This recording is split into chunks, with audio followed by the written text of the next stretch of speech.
It's about this time of the year when I start to hope for tomato season to end because my mouth is just like raw from all the acid. I know. Especially my the. stomach feels the same. I have the sun golds, and those are so acidic. Well, you have heard that the only time you should lock your car when you go to the post office is zucchini and tomato season. So I heard that from you, Phil. So, And I used it in a grant application. Oh, good. It was successful. Anything up I did not give you credit though. I hope you will. Well, that's okay. I think I stole it from Stuart. No, Richard Ketchum. Oh, it's just switch. We're gonna wanna pump that up, correct? Yeah. Highway 8 folks, cause there's actually more people for that, up to that. And, we can do it. Wait, we are gonna do this in this order. You wanna do this one first? Well, I thought that's what you were asking. But yes, Vicky, you want Merritt Campbell bumps up for the first. You want Check Merritt number one. Campbell first? Yeah. Oh, okay, I got it. Wait, really? Doesn't that mean we have to make everyone leave? No, we're going to No. go into executive session at the end of the day. Normally, yes, but that will, Okay. we'll work with it. We can work too hard at the current. Okay.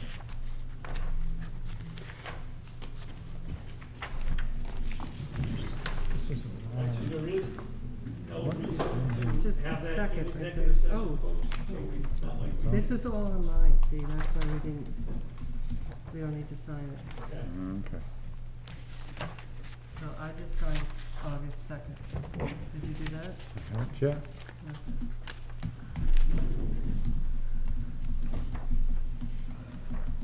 I think that's the only, Well, we did last time. We were here last time. That's signed. This is signed.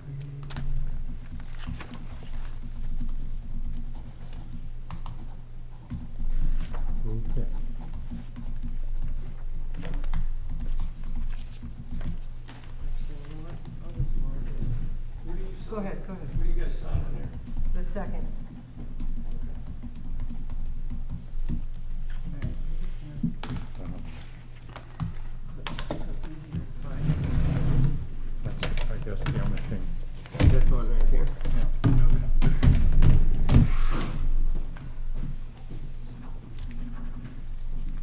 Did you get back to Connor about this issue? Yeah, Something to say? well, what I originally told you was right, Yeah. yeah. So some of this information isn't quite right. Pretty in the know.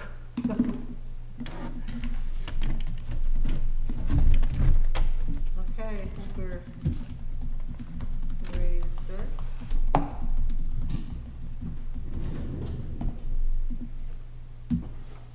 We're all done signing? Yeah. Okay, so let's call meeting to order at 5:37. And first we're gonna talk about the minutes from the last meeting, August 16th. Does anyone want to make a motion? I'll make a motion to accept the minutes of August the 16th. Second? I'll second. Mary, there's a misspelling of Rob Anderake's name. Where is that? Oh, is it in the, Public present. oh, should be in A. Yeah. So, we'll accept the minutes with the correction of Robin and Ernie's name. Everybody's in favor? Yep. Okay.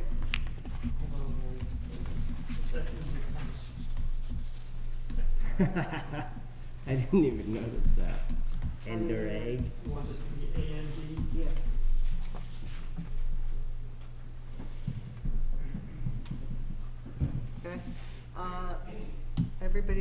the orders. Anybody want to make a motion? Accept the orders through September 7th? I'll make a motion to accept the accounts payable up to September the 7th. Second? I'll second. Any questions for Dave?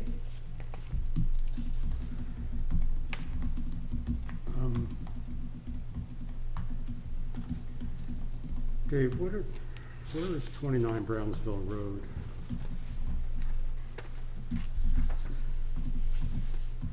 That's where the property tax payment? Or real estate tax payment? Four Corners Children's Center. That's what it is, okay. I thought so, I wasn't sure. Because part of it is the rental, we lease that out, Okay. and we lose our, essentially our nonprofit status, or, you know, Yeah. because we lease it out, we then need to pay taxes on that portion that we make money on. Okay. And the purchase of the Ford truck, that's on the books for this year now? So it is, but that money comes out of our buildings and trucks, I'm sorry, not buildings and trucks, but our equipment fund. Okay, So it's not like it was a budgeted number for this year, okay. so that will come out of the equipment fund. Just diminish So that reserve.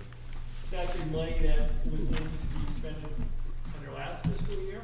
Okay, But the fact that it's carried over into this fiscal year just means that $40-something thousand is still with us, and we'll Okay. use that as an offset to the expense for this fiscal year instead of last fiscal year. and just an observation, I'm always struck how much proportionally our budget is with the school after that payment to the school. Yeah, that's just piece of pie. 500,000, yeah. Okay, Do you have any more? that's it, nope. Chris, no? Gordon? Okay, so we're probably, everybody in favor? Okay. Motion passed. Everybody's in favor. So any adjustments to the agenda? Mary was going to, was request to take care of Merritt, Campbell, number 2 under new business to bump that up to number 1. Discuss that first. I think we're all in agreement, that's okay. Any comments from the public?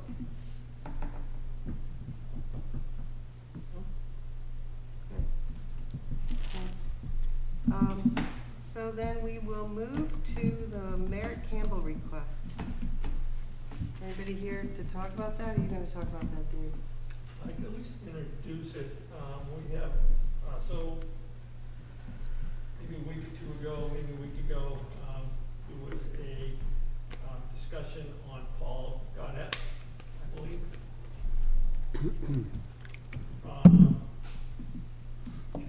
Why we don't do this in Dave. public session, but anyway, there's a tree issue with this residence, and there is a request to use Merritt Campbell funds to take care of a portion of the tree. And we have a person from Aging in Hartland here to talk about the tree and the process involved in that.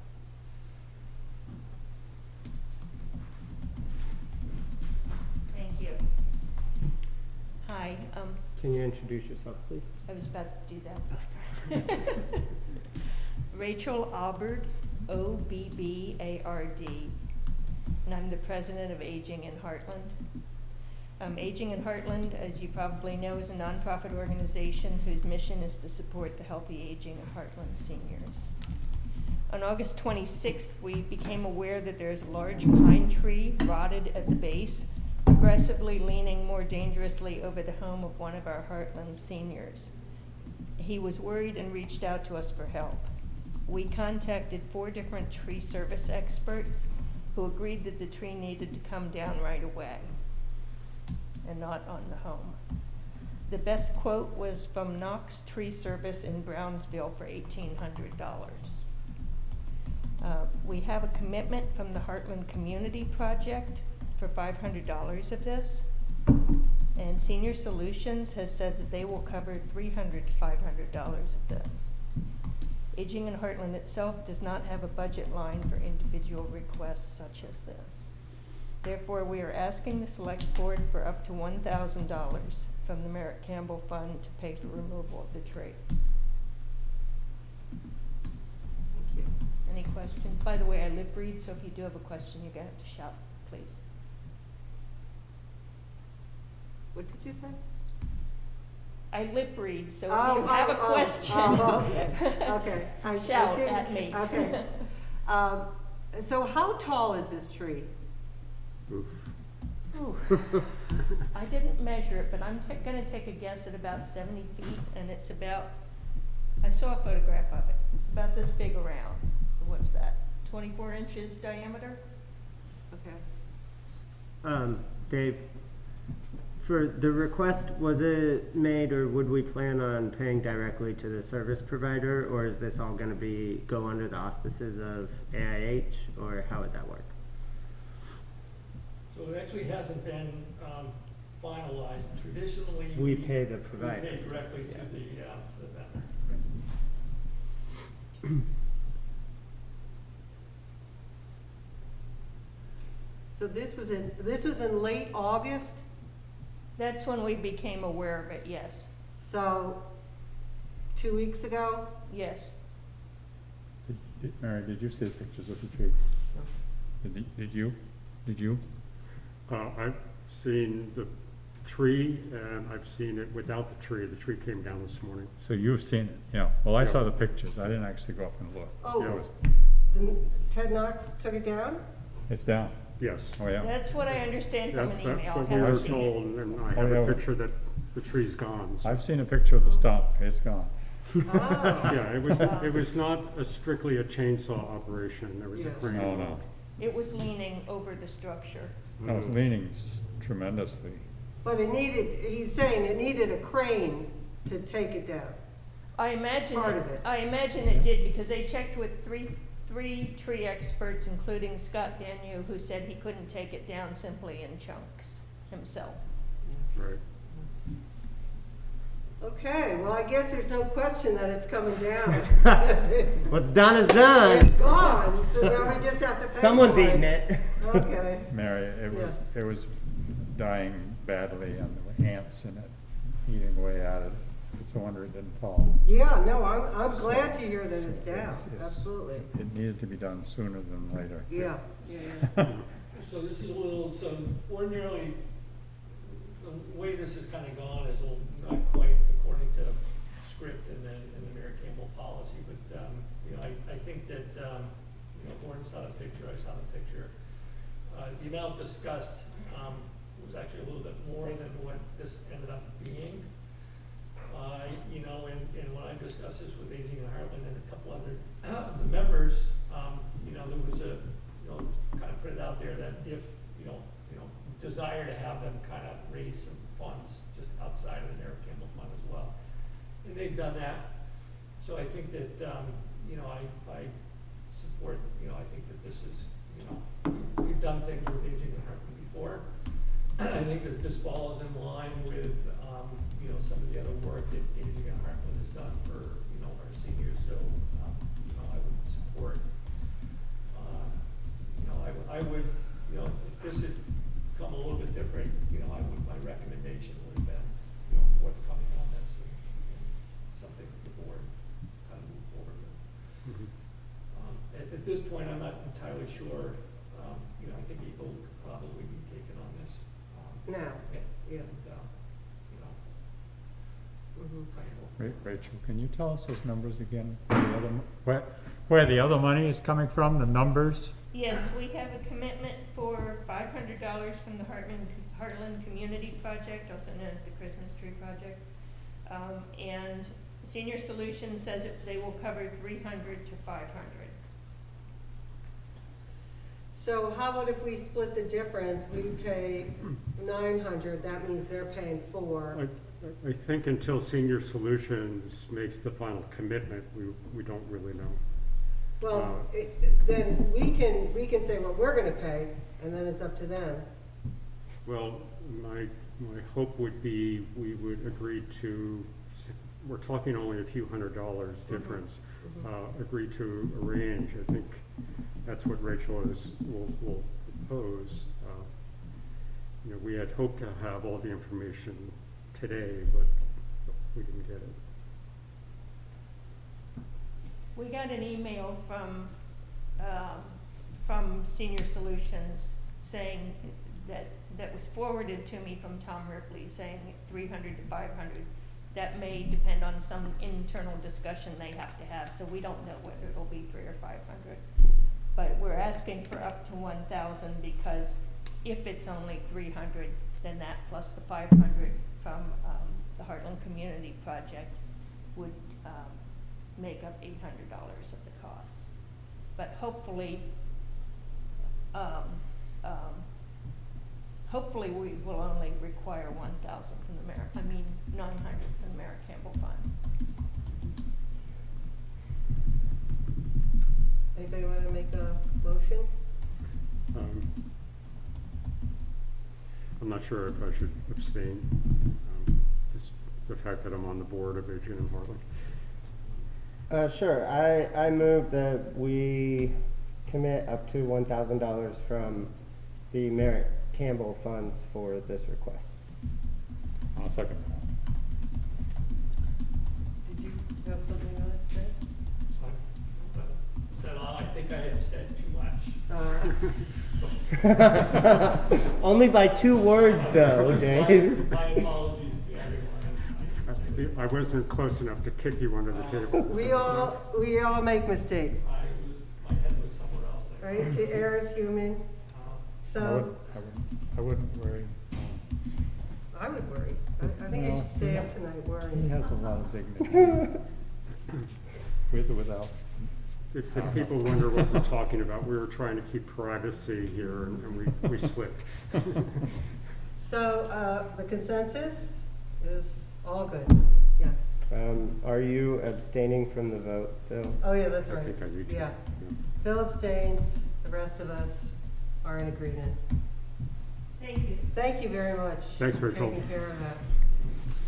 Great. And it's nice to meet you too. Can't hear you. Yeah, I know. Okay, next order of business is Town Highway 8 access and use. So let me, I'm just gonna go ahead and so I'm bringing this to the board. And I want to be clear in what I'm bringing to the board. And I think that in saying this and bringing to it, I think it's important that it's a very simple thing. So we have potential to get kind of lost in, discussion of 2 different parties and certain things. What I'm bringing to the board is, again, pretty simplistic. And I, as town manager, have authority to issue an access permit. And an access permit has been requested onto Town Highway 8, a Class 4 section of Town Highway 8. At this point, there was an access permit granted to essentially, at that point, Roger Trottier, whose property was then sold to Mary Blake.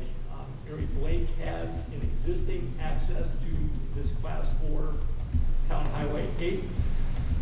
We have a second party requesting that similar access. In my mind, the first access or being and utilizing a Class 4 road in and of itself creates problems, or it can create issues down the road. I think that this is a good example. The first access permit to Roger Trottier and then subsequently to Mary Blake, rightfully so, she can access that road provided that she take care of the maintenance. This request is almost directly across from the existing property owner. you know, I do have certain things that, you know, tools that I could have this person access another road. But at the end of the day, I see no reason to not grant property owner number 2 similar access that was granted to property owner number 1. So the access itself, for me, is not the issue. It is the fact that 2 access or permittees or residents are going to be adjoined to a class 4 road that we do not maintain, and it's going to be up to the property owners to maintain. Knowing other areas in town that have private roads and people share private roads, unless there's really something strict written out or some sort of legal agreement between the 2, I tend to see ongoing disputes between the 2 parties. You know, for better or for worse, sometimes they make it work, you know, sometimes they gripe. But nevertheless, there seems to be some issues. I recognize the potential of that happening in this case, and at the end of the day, the town becoming, you know, essentially a middle person between 2 parties that have the potential to dispute.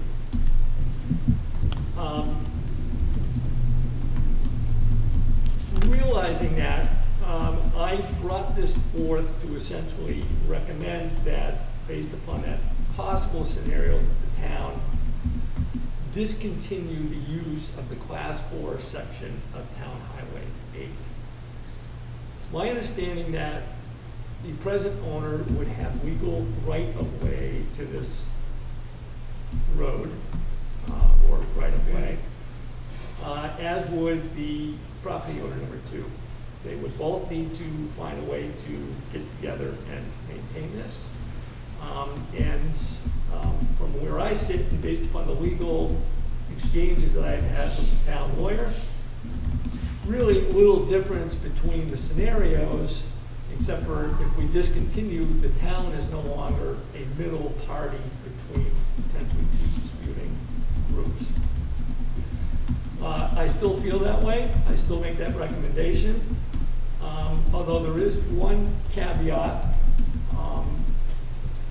There is a sense on my part that it could be perceived and may become an ongoing issue regarding property owner number 1's legal access to that road. I think that arguing and the personalities aside, I think that that could be potentially an ongoing problem between these 2 parties. And that if we do stay involved, then I think that that stabilizes. Doesn't make me excited to be in the middle of these 2 parties, but I think that it makes property owner number 1 on more solid ground and more confidence that her legal right-of-way will stick. So can I clarify what you just said right there? Yep. Because someone already has permitted access, Yep. you are concerned that if the town relinquishes control, that would give that person, that could give that person de facto legal control over the road, therefore restricting the right of the other property owner to go on that road. Just the opposite. The other way around. Yeah, the other way around. If we don't relinquish control, No, No, the. Property owners the- are mixed. The 2. I didn't specify 1 or 2. You did? the concern is for number 1, I believe. Ah, I think my concern would be with number 1. the currently permitted. Yes. Correct. Ah, okay. Yeah. I am told that she has, solid legal ground to continue that as a right of way. However, I think there will be continuous questions from one party to the other as to whether that's a legitimate access. I think that by staying in, we stabilize that. As much as I'm saying that party number 2 deserves an access to their property, I want to ensure that whether or not I think, and our lawyer thinks, that there's peace of mind with property owner number one, that that right-of-way is not going anywhere. So the road then exists entirely, the town's right-of-way for the road exists entirely within the property boundaries of property owner two. Correct. Yes. Now I think I understand. So let me just finish, wrap it up real quickly. Both parties, and I do have a written communication from Mary Blake on certain things. My perception, and this may not be true, but my perception is that both parties feel as though there's a particular security in the town kind of staying with this unclassified, class 4 road. Other than us staying there and staying put and, her, right of way essentially staying, concrete intact. Whether we're there or not, there is going to need to be an agreement between the two of them that will not be brokered by the town on maintenance, that they're going to need to figure out. If one person, is somewhat silly and does something liable to the other, then, the town is not there as protection. State police or a constable will respond to a town road and a private road. There is no distinction between the two. If there's a need for police services, they are going to respond. So there's very little difference here, other than I'm willing to stay kind of against my better judgment, to provide some peace of mind to property owner number one. That being said, beyond property owner number's 2 access request, there still remains a couple hundred yards of unused, untravelable class 4 road that I would like to see the select board discontinue. I don't want to be involved in this road any further than we are. I don't want the potential to be involved in this road. I'm not excited to be as involved in this section of road that we're talking about at all. But I think that, a decision was made in 2004, and we're now kind of living with that decision made in 2004. So, I think we veered maybe the opposite direction from the privacy standpoint here, but the original permitted use of the road has transferred to the new owner. Correct, so there really is no privacy issue at this point. Okay. So all of this is public record and public knowledge. So Roger doesn't maintain a vested interest in that access to that road any longer? To my knowledge, no. Okay, thank you. Dave, I don't know if this is the time to bring it up or not, but if we were considering discontinuing all of that road, the full length of that class 4 road, I was under the impression that you can't do that if the landowners do not want to do it. Town can decide to discontinue a road at any time. Even against the landowners' wishes. They can make they can provide testimony in the hearing. But if the town decides that if it's in their interest or financial interest or vested interest to discontinue it, then, you can take their testimony and weigh the testimony. If their testimony is enough to sway you, then, then you can be swayed. Okay, the other point I'm questioning is who actually owns the road? Because normally a road is owned to the center of the road by the abutting property owners. And how does it happen that this road is being claimed that it's all owned by one property owner? Do we have some deeded proof of that? So you kind of jumped, and we may actually end up talking about this subject later. So I'm sure we will. I'm not entirely sure. So the property owner, being property owner number 2, owns the land beneath it. Okay? Beneath the entire road? Can I speak? Because I do, actually, Can you give me a moment, please? Sure. So property owner number 2 owns the land underneath it. Town still has a right of way.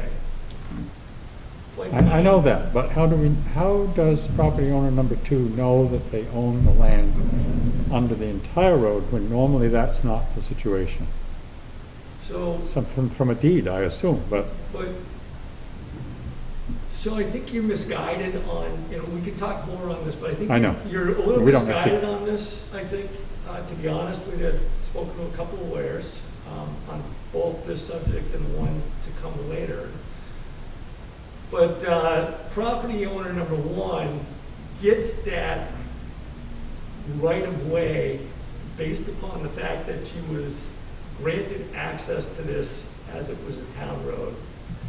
And she now has, if the town discontinues that road, her use of that road does not go away. property owner number, Property owner number 1. yeah, that was the reason why I'm concerned about this, because property owner number 1 might feel less secure, knowing if she ends up, Which is knowing why, that she's Which is why I've totally on the other Which owner's. is why I have said I am willing to, my recommendation ultimately is we keep it class 4 up into Ashline or property number 2's driveway. Yeah. We discontinue. The rest of it. Yep. Well, I know that you If- said it both ways. If all was well, let's just say there was no flaws in her permit access, or if, some other issue from 2004, I could probably sit here and say unequivocally that she has a legal access to that road if we discontinue it. I still think that, but I think that, someone could pose a question and, make a legal argument. And therefore, I think to keep both sides secure in this. What I'm then saying, though, is that from property owner number 2, Ashline's access to Advent Hill Road, that be discontinued. So, Mhm. Yeah. do we, I presume this property abuts a significant portion of this road, right? Which property? Ashline's property. It abuts the entire class Okay. 4. So, and it has a Town s- Highway 3, Town Highway. And it has a 8, single, it has a and single 911 address. As far as I So, know. so you're saying we maintain the town's right of way up until the driveway? Yeah. We just received a driveway permit, so how do we know where the driveway will be? I have walked and shown the other 3 select board members where the driveway, your access, is requested to be. So, but if our decision Yep. was to, So my decision is not, my coming to you is not necessarily on the access permit. Right, sure. Unless you guys were like, totally not in favor of this. yeah, sure. I'm really not, the complexity of this is not really on the access permit. The complexity is. Right, I get Once that. that's granted. But if Yeah. we relinquished control from the point of the driveway, and the driveway is not yet constructed, then property owner number 2 could move the point of the driveway to effectively remove access to property owner 1. No, as a matter of fact. It's not if- possible? So up to their driveway stays class 4 road. From their driveway or proposed driveway to Advent Hill Road is what is being proposed to be discontinued. Technically, unless the map says differently, as I understand it, property owner number 2, Ashline, owns the land underneath that class 4. So if they truly wanted to utilize what resembles anything left of that class 4 Then they road, there's nothing stopping them from Okay. doing that.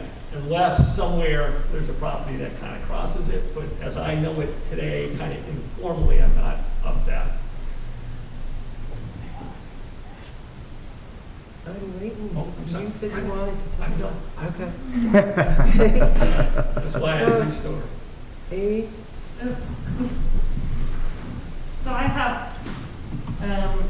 to this board and give you guys some documents so that I can speak to some notes and some prints, which a picture is worth 1,000 words. I'll try not to be long-winded. I only made 3 copies too, so.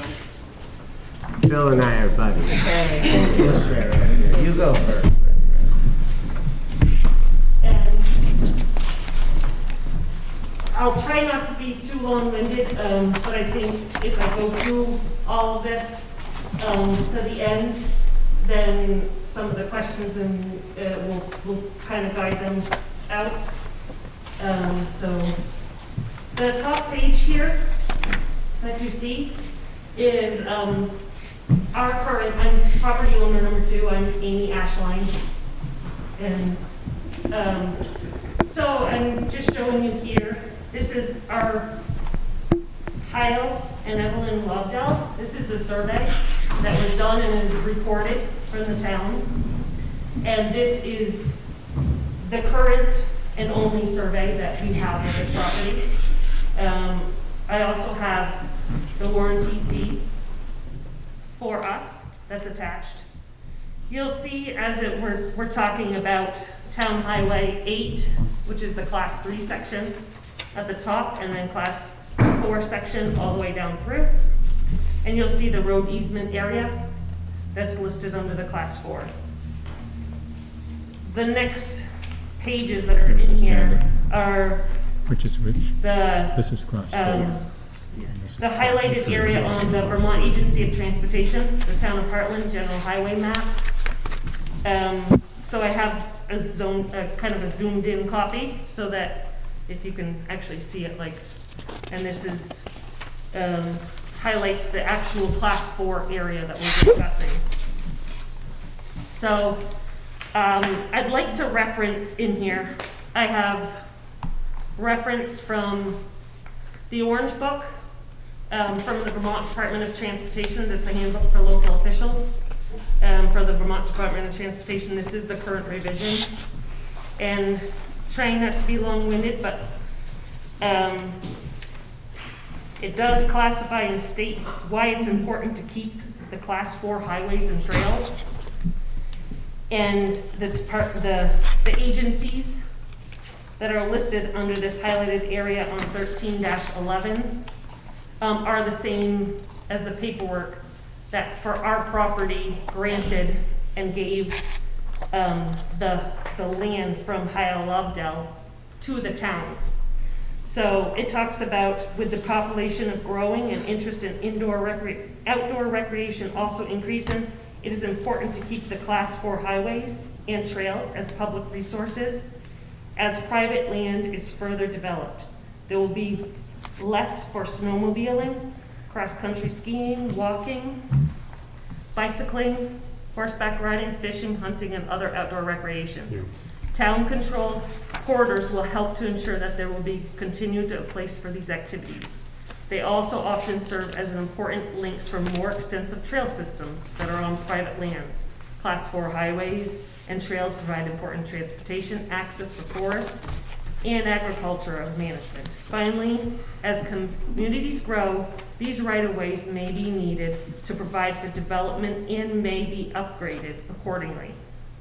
It would be costly to the town to pay landowners for a right-of-way. If the town retains the right-of-way, reclassification to Class 3, for instance, would involve virtually no cost beyond the cost of survey and notice. And I just think it's important also to highlight that a highway not meeting Class 3 standards can be reclassified as a provisional Class 3 if the highway intends to upgrade it within 5 years. I just think that as we keep going back and forth to if it should be what class or if it should be discontinued is important to note. And really, for us as property owners, the section Class 4, that we would honestly love for it to be a provisional Class 3 highway. Recommendations to reclassify it to that would be ideal. We could go the other way, and I'll list some of the, as it being discontinued. But I think for the town, for them to discontinue that, and then if later on it's needed, you're having to pay the landowner again. We are the landowner that all of that town highway is on. That would be okay if later on you wanted to do that. It's just, is it in the best interest of the town?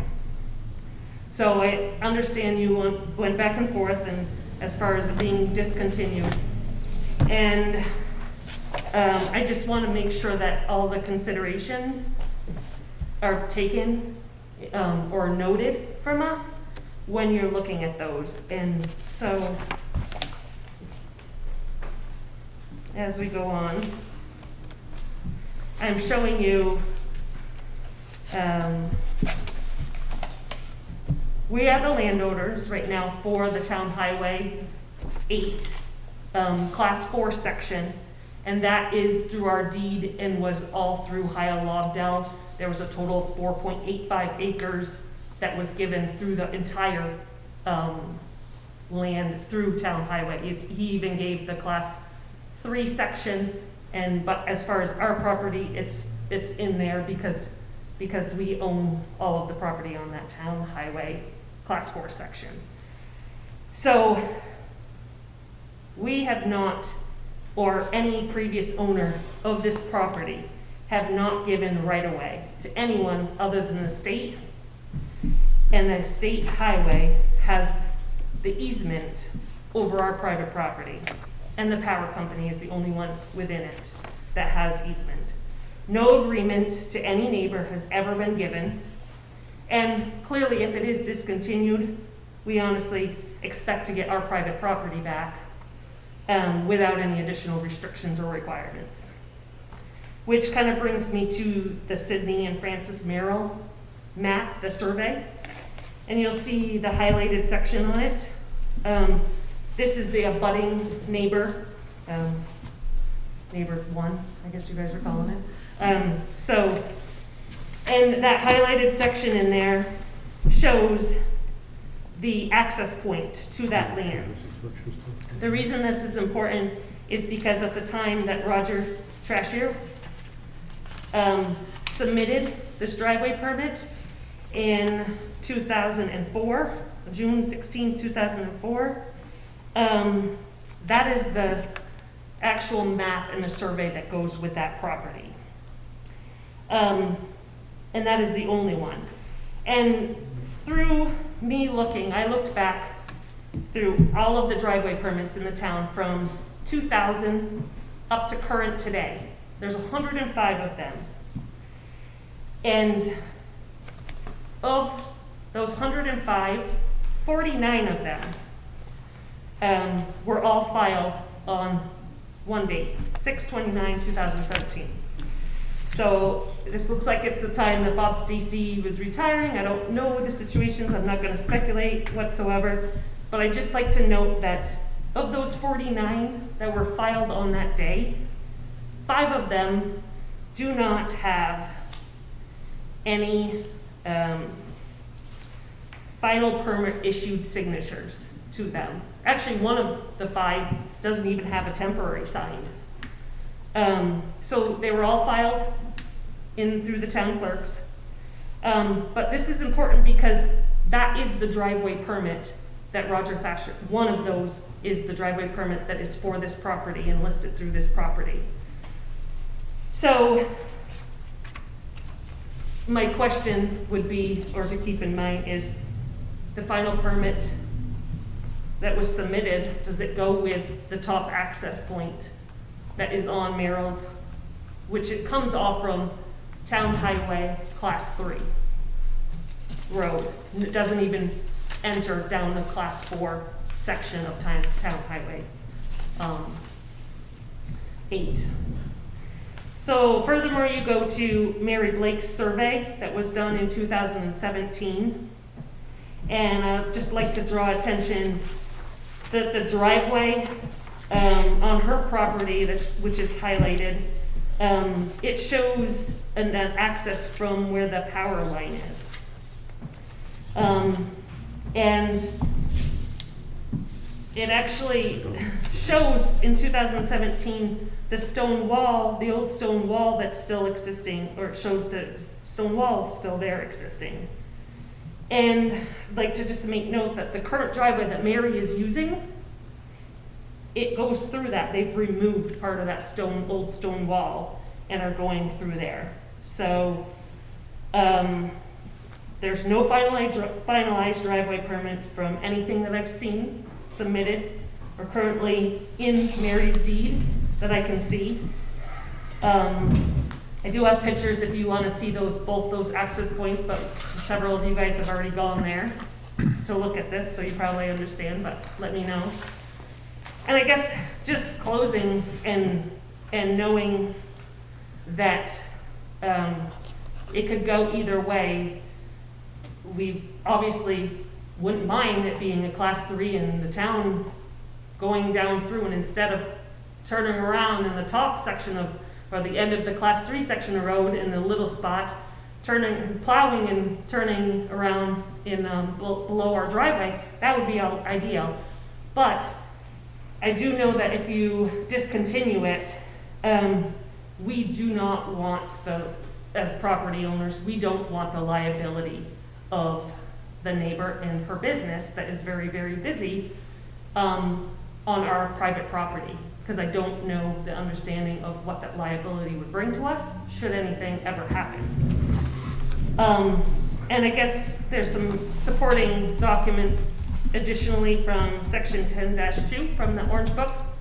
And David, you've mentioned a few times to me about the work that Mary's done to the class 4 road. So I just, it has a whole section in that guidance book for local officials, and it gives questions that, the use of the highway and so forth. And this one is, what if a sign or other private improvements or activity has been going on in the highway right of way for a long time? Prior or ongoing use of pre-existing highway right-ways creates no right to continue that use, no matter how long it's been going on. Please see the Vermont statutes, it lists all of them. And in the absence of prior written authorization, a permit or a lease for an activity, there is no clause or grandfathering a drive or other use of portions of the right-of-way. So, it's ultimately your decisions. It's important to us that you guys have all of the facts and findings in the way we understand it. So I'll open it up, I guess, comments on anything that I've said.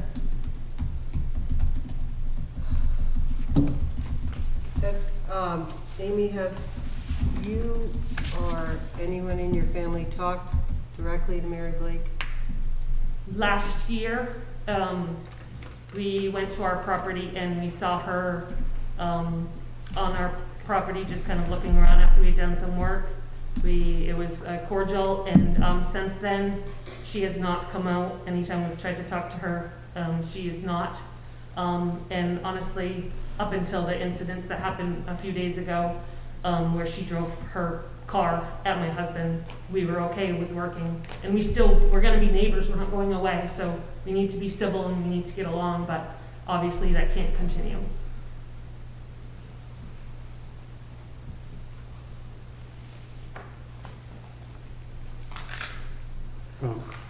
Amy, you gave a lot of good information, thank you. So what's the ideal outcome for you in this situation? I mean, obviously it would be nice just to be able to get along, and that was the intent. Class 3 would be great, especially since I think it's a bigger turnaround beyond our driveway for them to turn around than it is up on the end of the class 3 section. So ideally, that would be ideal for them to just continuing that, I don't know, 0.8 miles down the road and turning around and plowing.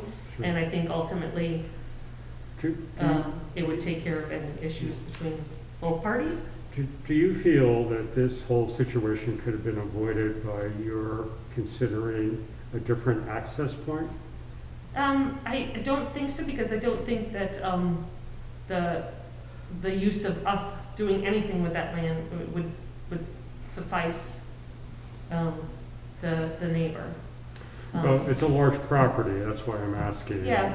And as I said before, it borders Advent, Barron, and Yep, Town Highway 8, that's Class 3. yeah, and we did take consideration because the part where we're accessing right now, that is the actual old logging trail from back years and years ago.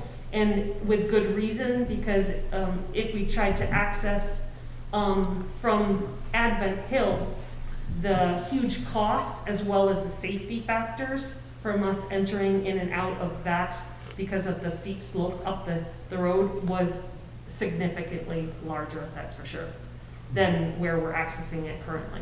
Right. Yeah, I'm not sure if you're aware, and it has no relevance, but it's only in the last 20 years that the town actually plowed up on Advent, that part of Advent. Mhm.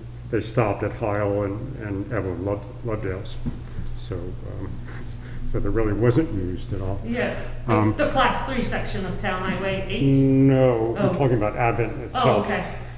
Okay. Yeah.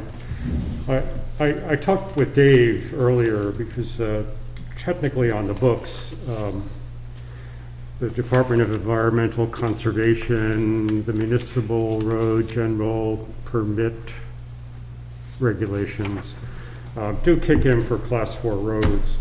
And I found myself realizing that the driveway culvert that you've been putting in, which is significant size and all the right stuff, is draining right into that Class 4 road.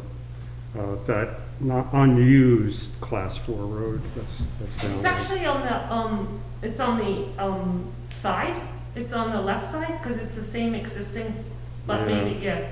Yeah, Okay. okay. But Dave pointed out to me that we are not maintaining our Class 4 roads according to that general permit. But I just found myself realizing that section from where, what do we call the driveway?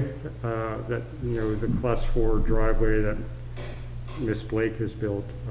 Below that is really a rugged stretch of land there. Mhm. So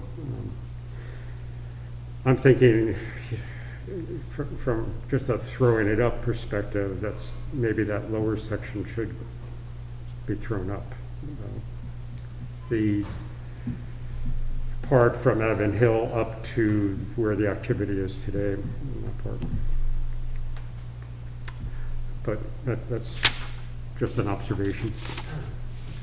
My take on it, part of what he says, longer stretches, Pig Brook Trail or, Yeah, the Blood Trail, I can't remember the exact name of it, that we looked at, which is now a legal trail, does make for a nice recreation resource. I think this one is a fairly short segment. I think that, the potential for just a subdivision and yet another issue similar to this is Mhm. just, bound to happen. And, even though we've signed the state standards stating that we're not going to, care for the Class 4 roads, there always exist problems with, there are problems with Class 4 roads if, you don't discontinue it. This is one of them. If there is excessive runoff, it's essentially the ash line property. It is Class 4 road. However, it's gonna run down to Advent Hill Road, which Mhm. causes problems for us. So, Right. there's no real win there. But, I think that some of these small segments that we've got kicked around, when the opportunity presents itself, I think that we should look at discontinuing Mhm. these ones that don't have really any advantage. Yeah.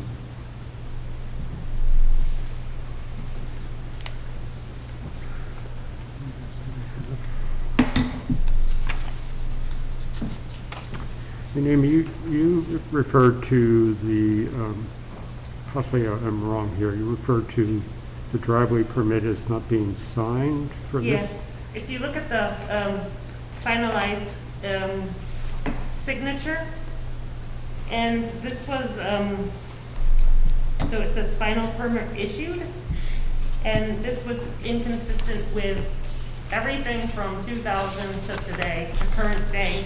There's only 5 that are not signed as the final permit issued. Mhm. And obviously, that's signed as a finished driveway once the restrictions and conditions are met.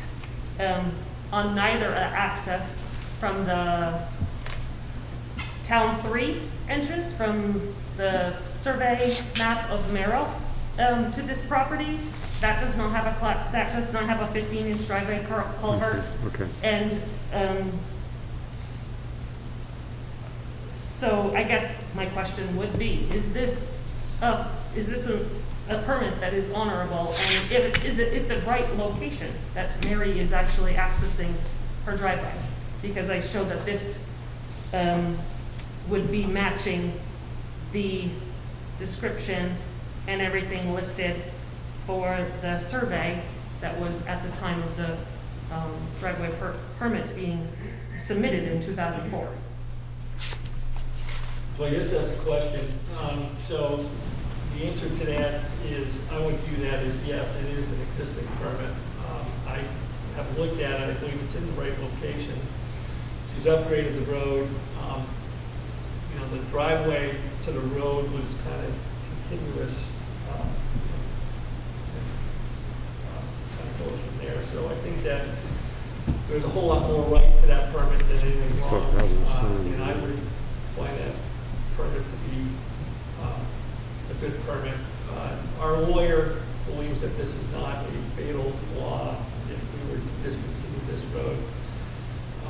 However, you know, based upon some questions, you know, my recommendation is that, you know, this segment up into, essentially, they're side by side, so up to both property number 1 and property number 2's access, we maintain as a town road.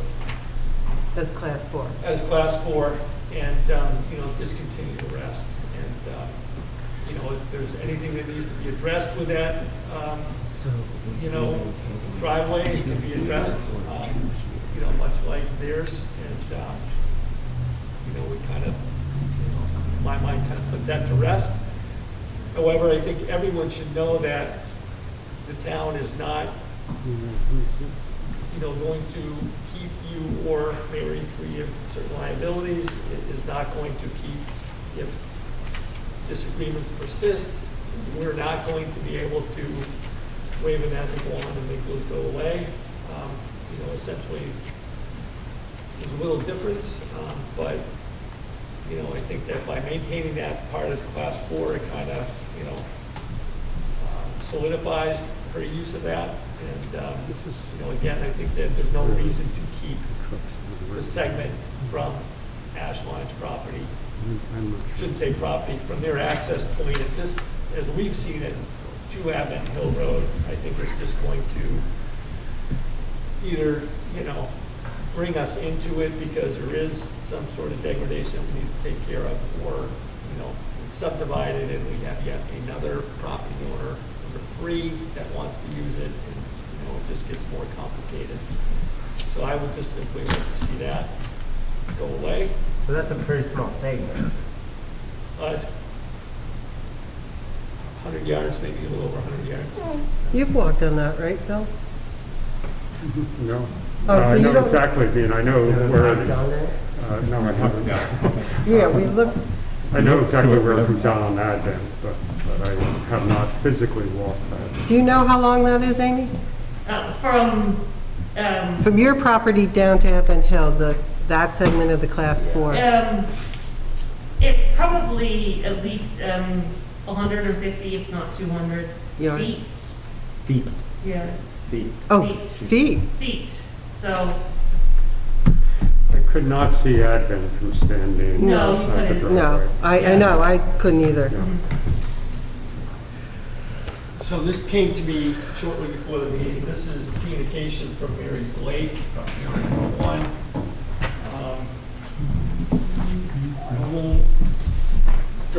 too much in my opinion, but it has mainly to do with her desire not to discontinue the road that she's been using.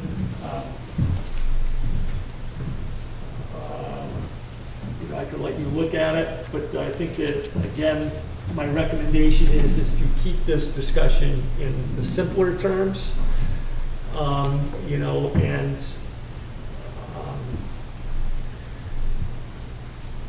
again, we're not, you know, a huge savior to either party here, other than perhaps maintaining it as Class 4 and just simply solidifying her use of it. But again, you know, I see use for the ash lines and their access in kind of equilibrium here. So I think that that's where I've landed anyways. I don't understand her first bullet point here. Am I reading it that she actually improved the road all the way out to Barron Hill?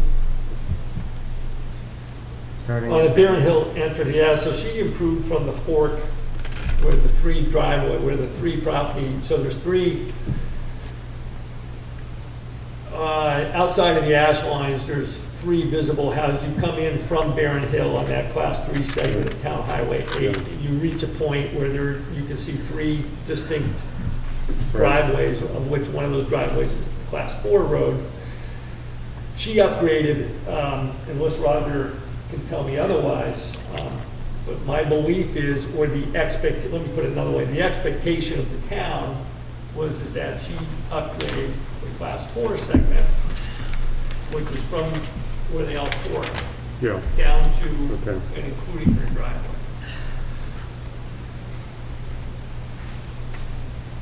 So I don't want to take the time to read this whole thing right now. I don't, Right, I mean, I think the pertinent part is simply the bullet points. yeah, I think, There's a whole lot of other stuff that, again, I think it just gets into my immediate reaction, and when I first brought this to the board, discontinue the whole thing, you know, part of this gets into, you know, why there's no, you know, why there's discord.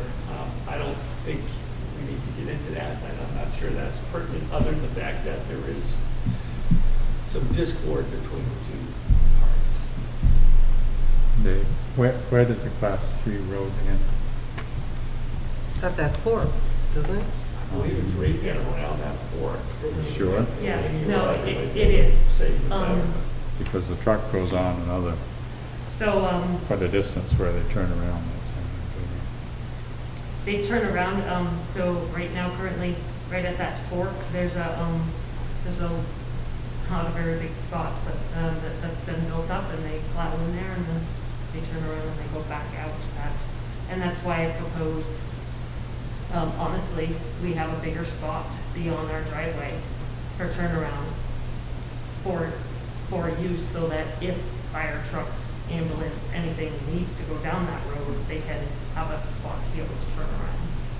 So that would be my proposed, they could go down there and plow. That would be ideal for us. But either way, we can work with it, discontinue it, whichever way you guys go. I can tell you it doesn't end with just snow plowing. As a request on the water bearer bar area that we were parked at, there is also a request for summer maintenance, of which, you know, I think that there's been discussion on this with other roads that, you know, at least it's the town staff's position that we not take on roads at this point. It doesn't end with just plowing and just the ease of turning around, but there is a, you know, expectation of year-round maintenance. Especially when you go down a steep hill. And I will simply state that I think, again, I think that there was a goodwill gesture to allow property owner number one to use this, provided she maintain it. I don't think that there was any, you know, overly high amount of joy for us to get into, you know, maintaining this. It was, you know, she can use it if she upgrades it, and, you know, I just suspect that the permit would look something similar with the asphalt. Feel free to use it, but maintenance is not gonna be on the town.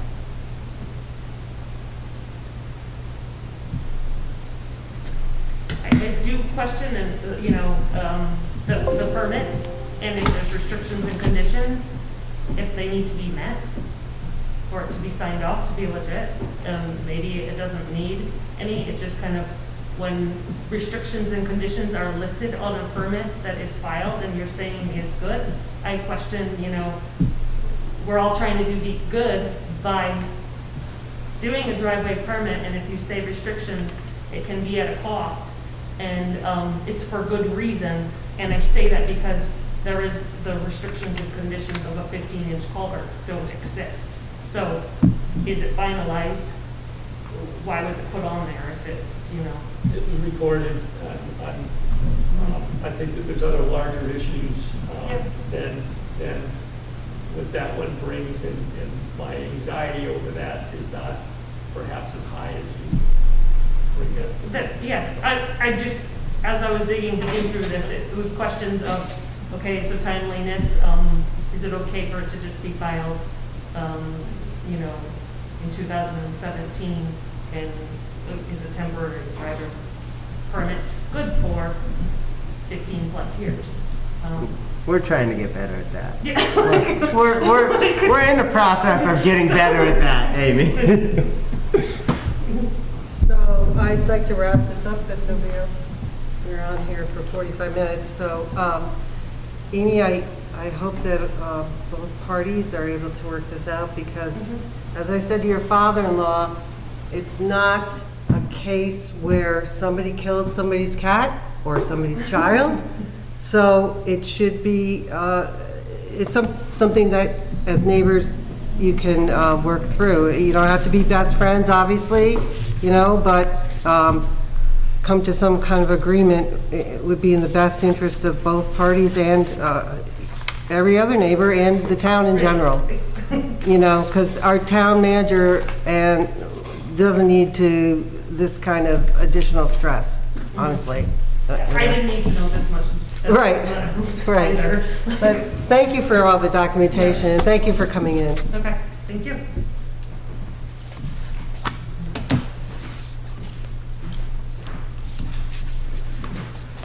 So, let's see.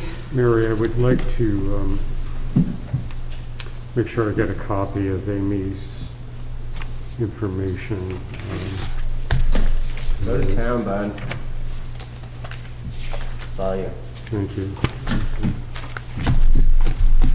Is that it? So, you You're looking- need something from us. You need action? But actually, it's in your court. We're not voting tonight on discontinuing that portion of the road. So there is a lengthy process to a discontinuance. But we're not even talking about that tonight, are we? No, that small portion from the driveway to Abbott. Yeah, I know, but on the agenda, it's just the access and use. There's nothing about. This is gonna be our new cudgel, huh? Well, no, it's just that I don't think we're prepared to discontinue that portion of the road tonight. This discussion was simply in my mind about the access, and you have every right to do the access as you've explained to us. You will be asked again. For the, Discontinue. absolutely, yes. But I see it as two separate issues. Yeah, okay. So, let's go on to old business, which is the ARPA funding, which is the American Rescue Patriot Act, I don't know. Plan. Plan. Patience, Agency. something in there. American Rescue Plan Act. I like patience, though. Well, there's Patience is it. So, American Rescue Plan Act. So I have been harping at everybody to just sit tight and let's see what the final whistle brings on this. And there's still a whole lot of questions on details. And the latest email, which was in your packet, I believe, from Sarah Raitt at Two Rivers, and seems to be the prevailing attitude, is that we may not see final guidance from these until the end of the year, which, anyway, the pandemic is still here, so I guess that's, it's in line, but, I think that in conversations with Mary that, there's been questions about how are we gonna, look at this, how are we gonna decide things. I think that at this point, you can probably start laying some groundwork, hopefully in anticipation of something at the end of the year. And what you would like that to look like, and I've heard, subcommittee kind of bantered around, or discussion, or incorporation of public and things such as that. So I suspect that, you could probably start that conversation at this point in preparation of this coming down the pike at some point. Did you write that ad for public participation? Or is that from? That's So from what- Reading. So Reading put that together. I think it's great. So, that's Reading. I also have heard through the grapevine that their timeline on this is not, they're hoping to get a group, somewhat named and maybe in place by like October, into November, the timeline kind of coexists with this end of the year thing. So, and Mary, I think Mary saw the Reading advertisement, so. No, I like it. You like it? How about you, Phil? I've suggested to you that we do this, so. And that's why I'm asking you, Phil, what did you think of this? He loves it. All right, the Reading one I didn't pay too much attention to. I mean, all the towns, numerous towns in the Upper Valley are assembling citizen and select board member groups to investigate. And in the documents that were handled, they suggested not putting the brakes on ideas, which is dangerous, but I think to try to, if nothing else, create a document that would also be a long-range vision for the kind of projects that the town would like to do over time.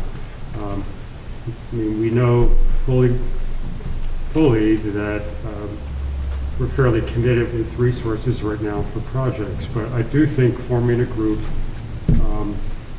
is the way to go. And I'm sure there are people out there, our neighbors that would like to sort of take part in it. I'm totally sympathetic to the concern about people saying, "Oh, $1 million bucks? A free $1 million? Let's do whatever we want with it. Come on, let's throw a party." But I also, I am not enough of a technocrat to think that other people can't also reason about sort of deferred maintenance and long-term costs and long-term planning and not get attracted with too shiny of things. So I do caution you both in that these funds are fairly narrow in scope. Oh, for sure. So I think that your conversation, and I actually speak to that in the town manager report, got a longer discussion. You may want to think about almost as two separate groups. I think as one, maybe, I think you may be, mixing apples and oranges. I think that the ARPA funds, you may want to stay focused on the ARPA funds and where those can go.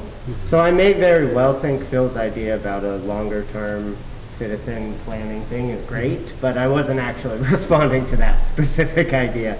I'm saying just regarding ARPA funding. So I think that there is room, and I'll get into it with the town manager update, but I think that there may be some frustration to be talking about long-term planning. Actually, there may be very good, meandering on long-term planning versus what the ARPA funds can actually do and get for us. So I think that you may want to, I strongly think that those two, although there may be some similarities between the two, at the end of the day, our need for, say, a highway garage, I think differs very much from, somebody suffering from the pandemic and supporting them in some sort of a way. And I think that, there's room to, I highlighted,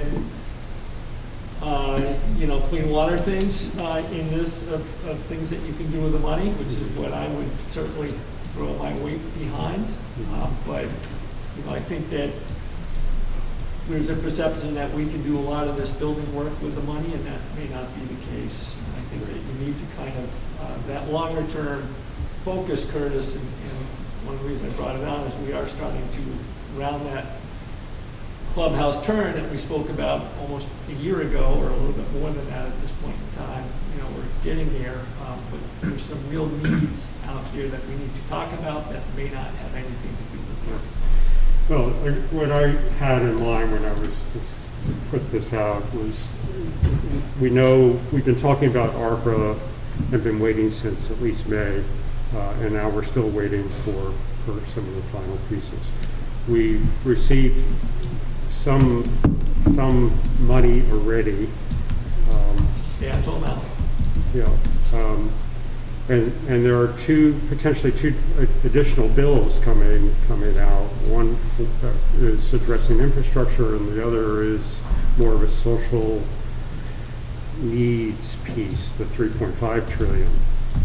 So those are not even tangible right now. They're only kind of being debated in the halls of Congress. So my thought was, if people really have awareness of what the possibilities are, that we could do something that, yes, ARPA won't pay for it, but maybe the infrastructure would, or maybe the final piece. I kind of see where you're going with that, Phil, but what we really need to know is what we're going to do with the ARPA money. Yeah, no, I agree. And to the be honest others- with you, Dave, I get frustrated because I try figuring that out like you do, and then we don't get the information. Which is why we've kind of been on hold. So I'm not, I'm just, part of my job, but I'm just trying to stay, keep everybody focused. Yeah. And, my eyesight personally has been on that infrastructure bill, but it's been held up since almost as long as the ARPA money. Yeah. And that is still yet, big question mark, even though there's a September 27th deadline kicked around out there. But, it's very unsure politically where that larger bill is going to go. And I think that we could you can almost get caught up, if the bigger reconciliation package passes, you can almost get caught up in that all day long. But we still have $1 million of ARPA money that is just focused on what we can do with ARPA. Mm-hmm. And at the moment, we don't know anything else, so I think that we truly just need to stick with ARPA. Right. Just say, okay, this is kind of crazy language. If you start peeling back the layers and you want to know the details, there's like no answer to it. So I think that, part of my impetus for having a subcommittee is that, at this point in time, I have very little time for that. So if 500 people are digging into that, then that's a benefit. And if there's discussion on it, that's a benefit as well. And you get that input, buy-in. But I'd hate to kind of venture too far beyond into the unknown, Sure. Yep. until, we've got however much of 3.5 trillion we're supposed to get. And it's not even clear as to how that even will trickle, if at all, to the towns.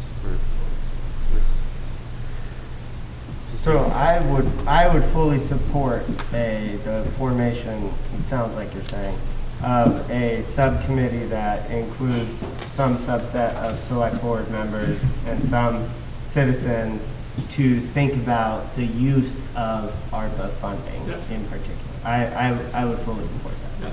And that's just not me, that's Phil, that's Mary. Mary has told us we're getting anything out, she's obviously been following. Yeah.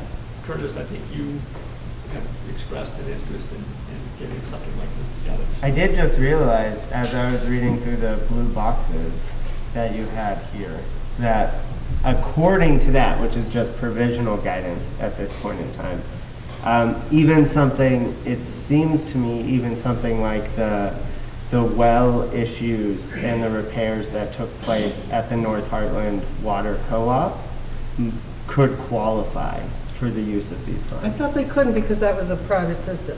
But here it says not, it can be transferred to public corporations, not for profit.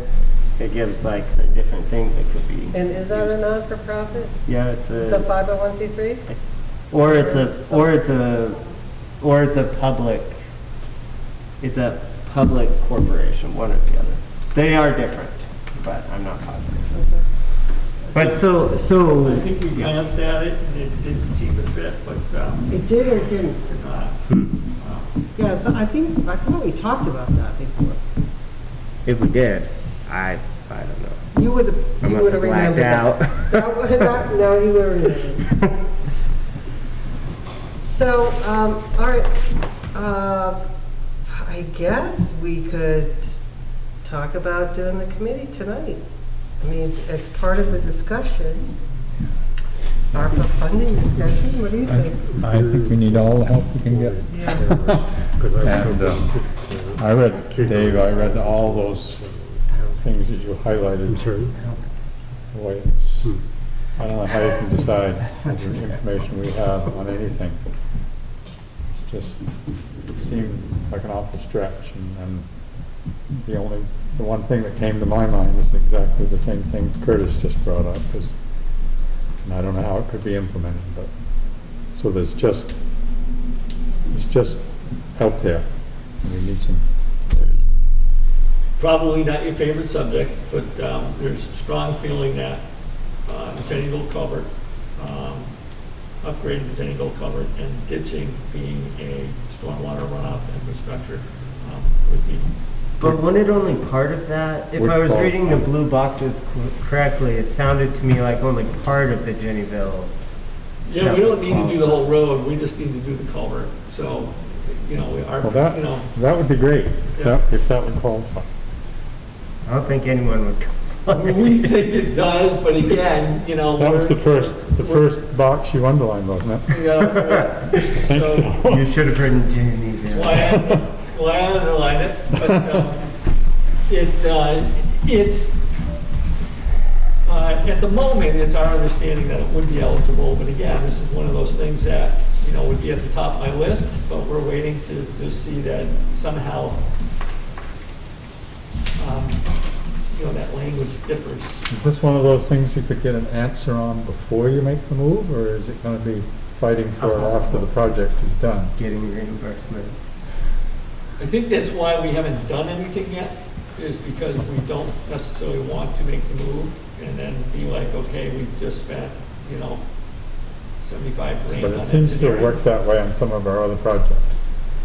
I mean, we're done for this Fair year. extent. We can't do anything left in the season, anything substantial. No, so the FEMA project was a go, and then there was a whole bunch of holds and maybes, but you don't have that, and, you know, so FEMA is not, So you think we could get, if we decided to move forward with something like Jennyville, we could get it done before the well, road? I do, we did Base Hill, but it took us 2 years, so the other problem here is that, you know, so everybody was like, oh, great, you know, you have until 2026. Well, we've just sat on our hands for 7 months, and, you know, now we're down to 4 months, you know, 4 years. So, you know, what was, oh, you've got almost close to 5 years, all of a sudden is now you've got 4.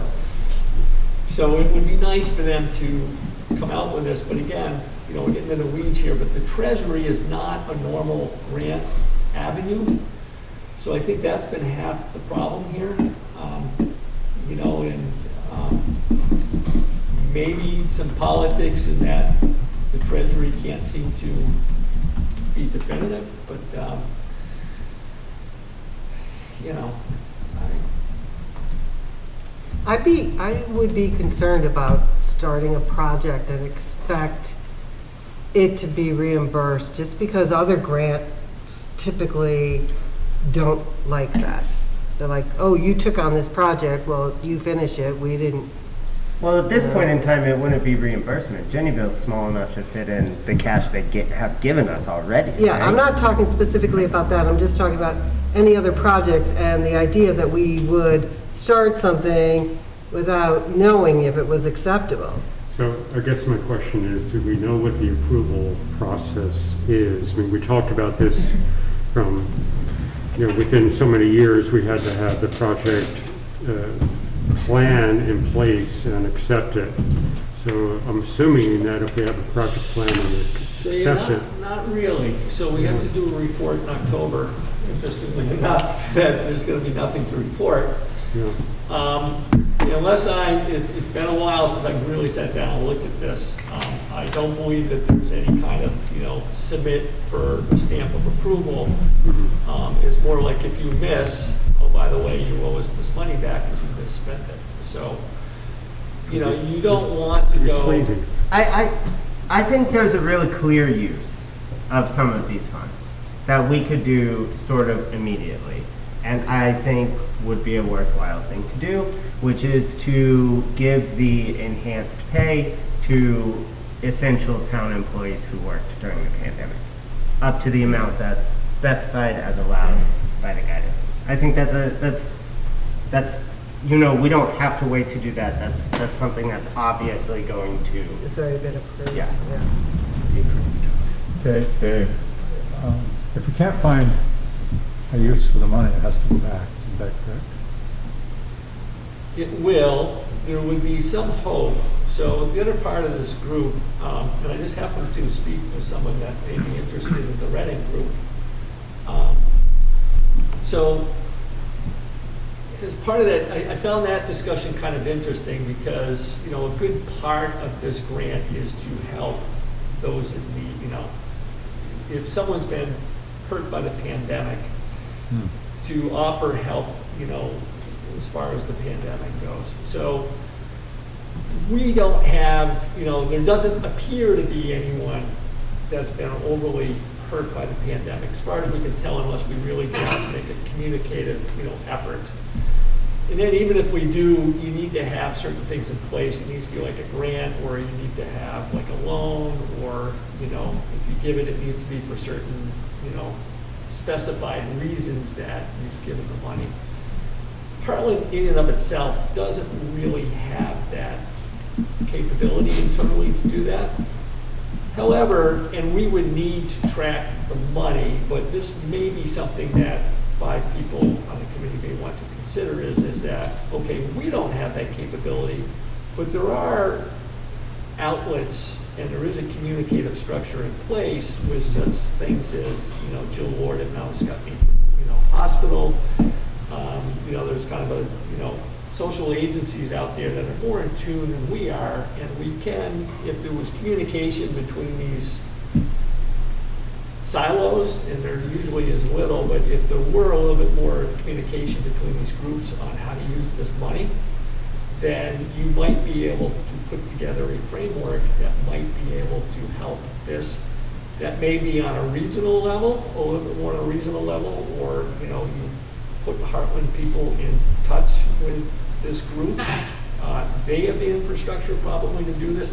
We would need to track whatever monies are spent with this, but, this is some of the things ultimately I think that,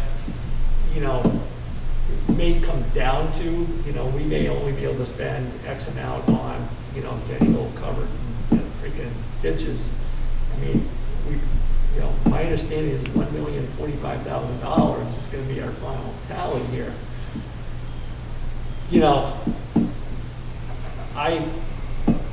That's a large amount the town of Hartland to try and come up with. We can, again, it's been a while, but I believe that you can go to other nonprofits or nonprofits such as in Aging in Hartland that would need to help future aging people in a pandemic situation, or other nonprofits that may do the same thing, some that, tailor to Hartland, and, that may be something that we kind of look at as far as a framework, because I can tell you if it comes down to, something that we've gotta put together, go in and see David Martin and, they'll give out a loan or something, that's not quite, Write out your It's not gonna- application. I think that, it gets out of, the problem a little bit with this bill is that there, the Burlingtons, the Montpeliers, the Bostons, the New Yorks, they've got a framework to do something like that. Hartland, a West Windsor, a Weathersfield, to put together something that they're talking about is a little bit more difficult, not impossible, but not really what we do. So I think that there may be potential if the Reading group and maybe the Hartland group and maybe Scutney or something like that talk about, okay, how can we reach those in need from the pandemic, then there may be a better use of money. So, just gonna throw it out there. I like that idea. That makes sense. So, but that's all something this committee that we're hoping to put together could consider. I think that they would need to consider it, and it may be something that as these towns put these committees together and figure out, other than those immediate needs, the culverts and the ditching, and, maybe it's unclear even on conservation, but, if we really want to put it towards what the intent of the bill was, then I think that you may want to look at some sort of a framework that might be able to address that. What sort of support and where would that support come from, be available for this committee to help wrestle with some of the questions and details? From these dollars, it sounds like. Well, would it be Two Rivers, or would it be Vermont League of Cities and Towns, or would it just be So Seat of Two the Rivers Past? in Vermont, League of Cities and Towns is going to be able to give you guidance on eligibility. I think Two Rivers will be able to give you some grant guidance and some grant support. I think that, we could get a person, that does some work for us as to what that looks like, I'm not sure. Paid with ARPA money, but again, this will come up in further discussion, but it's not like we can put 8 of these people together and think we're gonna be able to keep an eye on them all.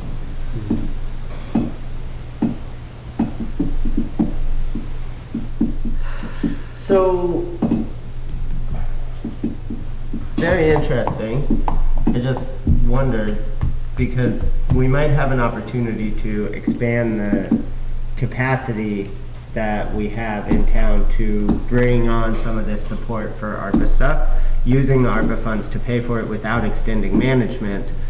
For instance, not all of our current town employees are full-time employees, and it could be the case that duties could be extended, and then that portion of their pay could come from the ARPA funding, right? It does say that. Yeah.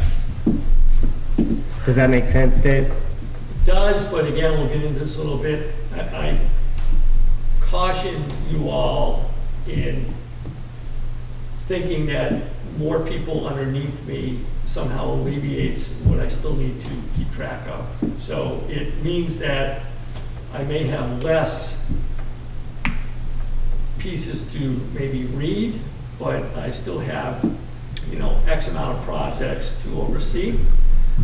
And if you don't dot the i's or cross the t's on all the projects, then they become large segments of town manager updates. I was imagining something like, if this committee has a dedicated person that when they are unsure of something or need materials or want some research done on something, could reach out to that person who would perform that work for them. Potentially, yes, but no matter what happens, the town manager is responsible. So if you start taking on 3, 4, 5, 10 projects, that's 3, 4, 5, 10 projects that I now need to make sure that I'm talking pre-projects. is they're taken care of, whatever they need to be taken care of. So again, I just put a huge hesitation on,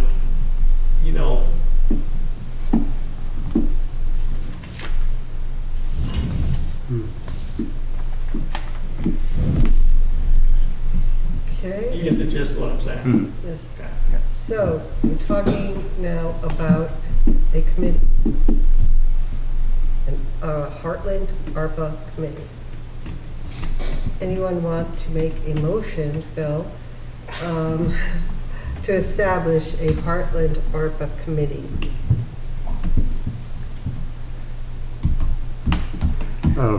We don't have to decide membership or anything tonight, just establishing a committee.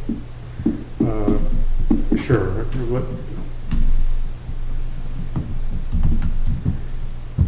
I'll make a motion that the town of Hartland begin the work to establish a committee of citizens, select board members, and potentially others to investigate uses of the American Rescue Plan Act monies. ARPA. So that didn't exactly establish a committee, did it? No, it begins the process of establishing a committee.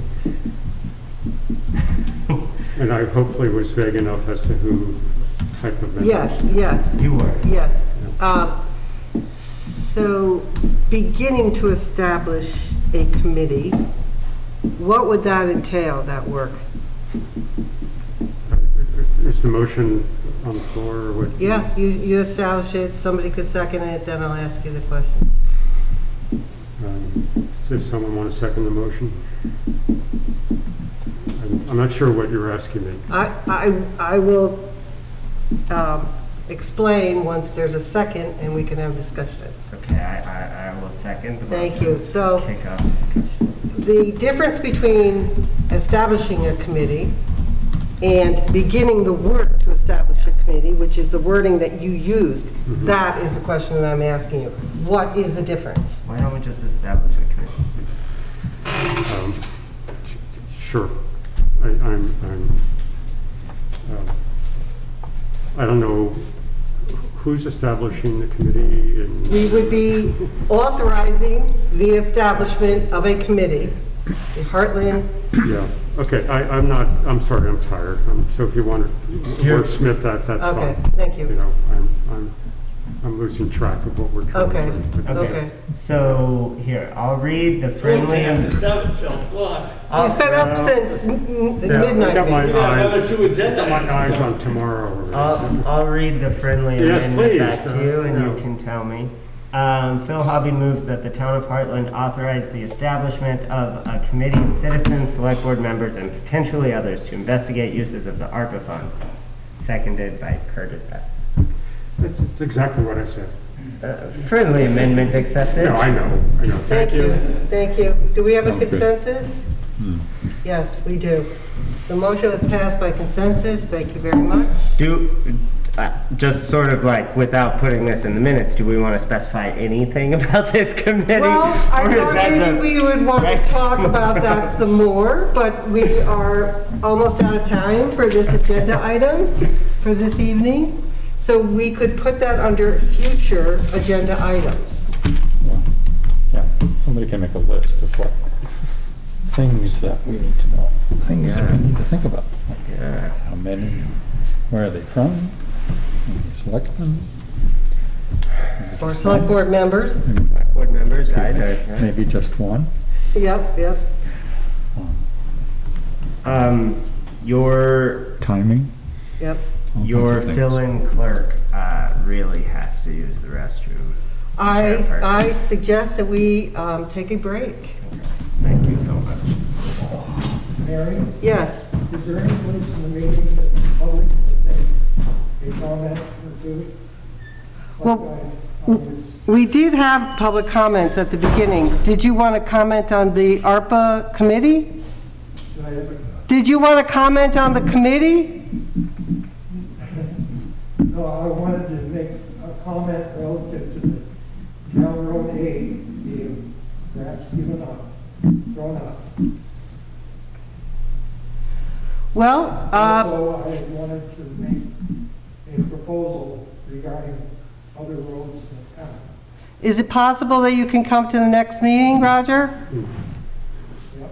Okay, so we'll put, how about if we put you on the agenda for that meeting? I'm reluctant to do it because I only heard probably about less than half of what is going on. Oh, That's why I don't come to these meetings.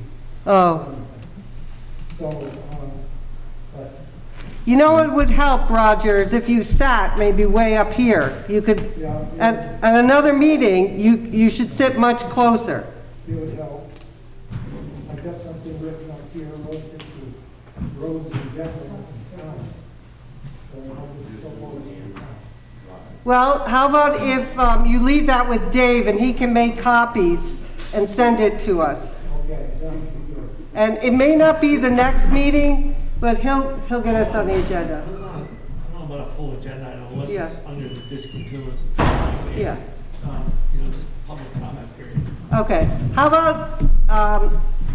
about, Roger, the next meeting, under, when we have public comments, that's the third agenda item, See, if I had taken an agenda, I'd probably, yeah, right here.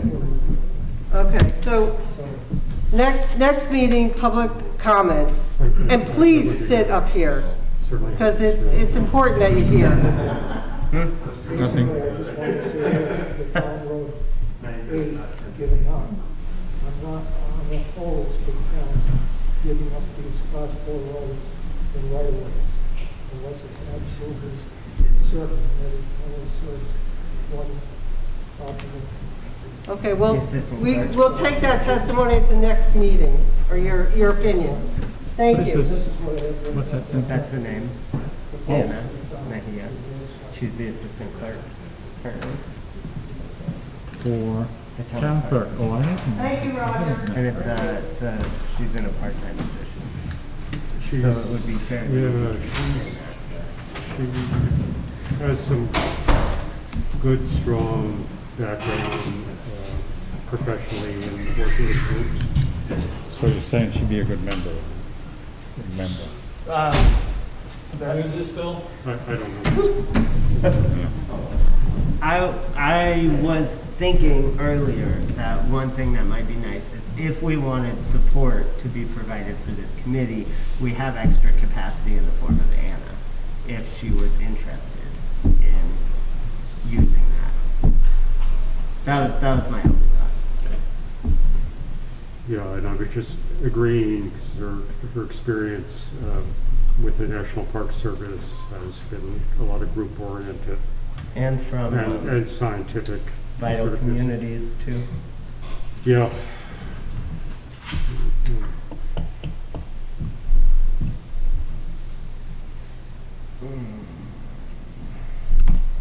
So we didn't have a public comment while I was away? I think that No. Okay. the communication will go under communication, and if he were to come next meeting, then he can make a public comment. I think it's probably reading it, it's probably more fitting for a public comment. Okay.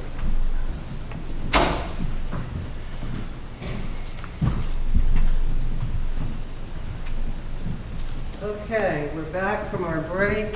What is That's this? executive session. Oh, it is? Next item, Okay. manager's notes.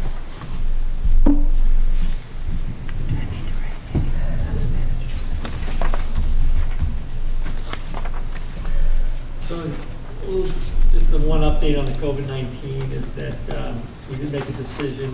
So we originally were looking at Labor Day to perhaps let outside groups into and utilize Damon Hall and the rec center. So since the Bone Builders were Democrats or Republicans or just rentals, we have now put that off by some point between Columbus Day and November. If that, we'll see what the cold weather brings, but they talked about the variant perhaps slowing down at that point, but we'll kind of revisit it again at that point. Three Corners intersection project, we did take a step forward. We did get the one last temporary easement signed by the property owner that we needed to get signed by. That has been certified by the lawyer, so that kind of gets us over the hump. It doesn't solve the fact that Green Mountain Power still needs to get easements, but we can at least submit our plans once they are fully in place to the state of Vermont now that we have that easement. And, you know, we look forward to doing that. I do have an update or another meeting on Friday, so I'll know more at that point in time. What is the nature of the temporary status of it? It being a temporary easement.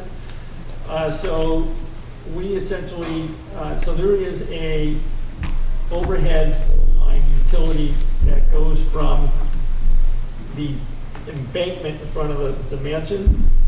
It goes from, there's a telephone pole there, and it goes from the telephone pole to the house. Right now, it goes from the telephone pole in the intersection to that telephone pole in the embankment. That is going to go underground through the, I don't know what you call it there, retaining wall. So we're gonna bore, go through the retaining wall and under to that pole. So that pole happens to be on, or we need to get in and around that pole, and that encroaches onto the property owner, and we need to get an easement for that. Yeah, but why is it temporary? That was the part.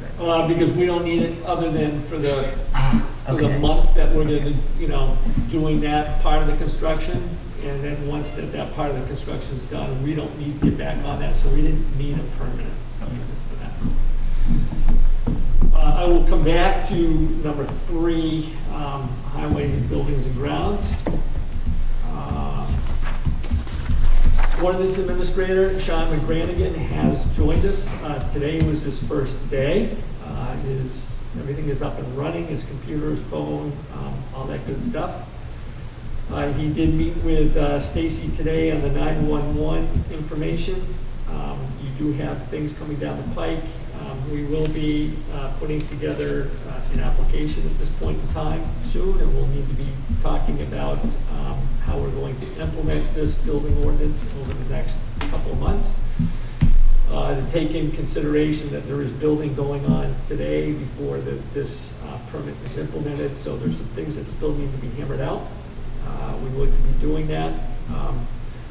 We may be naming him 911 coordinator at the next meeting, and we also may have some action on the building ordinance itself. But we'll see on the timing of that. Taxes are due by Friday. Please, everybody keep that in mind. Also, we did finish the audit. They are done, and I think that they were, you know, I didn't hear of any major issues other than the volunteer fire department. They would like us to distance ourselves more from them. They are going to need to get their own bank account at this point in time. So, you know, we've gone from having them in the general fund, which we moved out soon after I was hired, but you know, the way we've got it now, they want us to distance ourselves even further. We'll be looking at doing that. We'll need to speak with John Sanders a little bit about those steps. And why is that? It's not a town entity. It's 501c3, they're on separate. All right. Shouldn't be listed in the audit as town funds, and You shouldn't. no, and they would like us to separate them out and have their own bank account. So, What do you think of that, Martin? it's not really a Martin thing, Mary. I You know, just wanted to, Martin's sitting here, but it's not a Martin thing. This is between the town and the auditors, and this is a discussion, and, you know, Martin really actually almost doesn't have any say in this, so. so I will ask Martin privately then, because I would like his opinion. I cherish his opinion. on That's these fine, things. but this really doesn't have anything to do with Martin, I apologize. So it's not pertinent to bring him into the conversation when this is being directed to us Understood, by the auditors. understood. Okay, thank you. Dave, does that mean literally 100% of things like reserve funds and so on would be off our books and onto? The fire department operating and the fire department nonprofit account as well. Okay. Dave, can the auditors be influenced to change their mind? No. Because this does not make any sense, the way I think about it. You have to live by certain accounting Yeah, standards. I understand and, that. You know, this is an accounting standard, and I'm not sure what your reasoning would be to commingle them with the town funds. Probably because they have been for a while, and the auditors have never said anything. They said something to us last year, and it became apparent 2 years ago that this was a step we needed to take, and something that I brought to the board 3.5 years ago. So, you know, the short of it is that you give them an appropriation that is from the town to a nonprofit organization.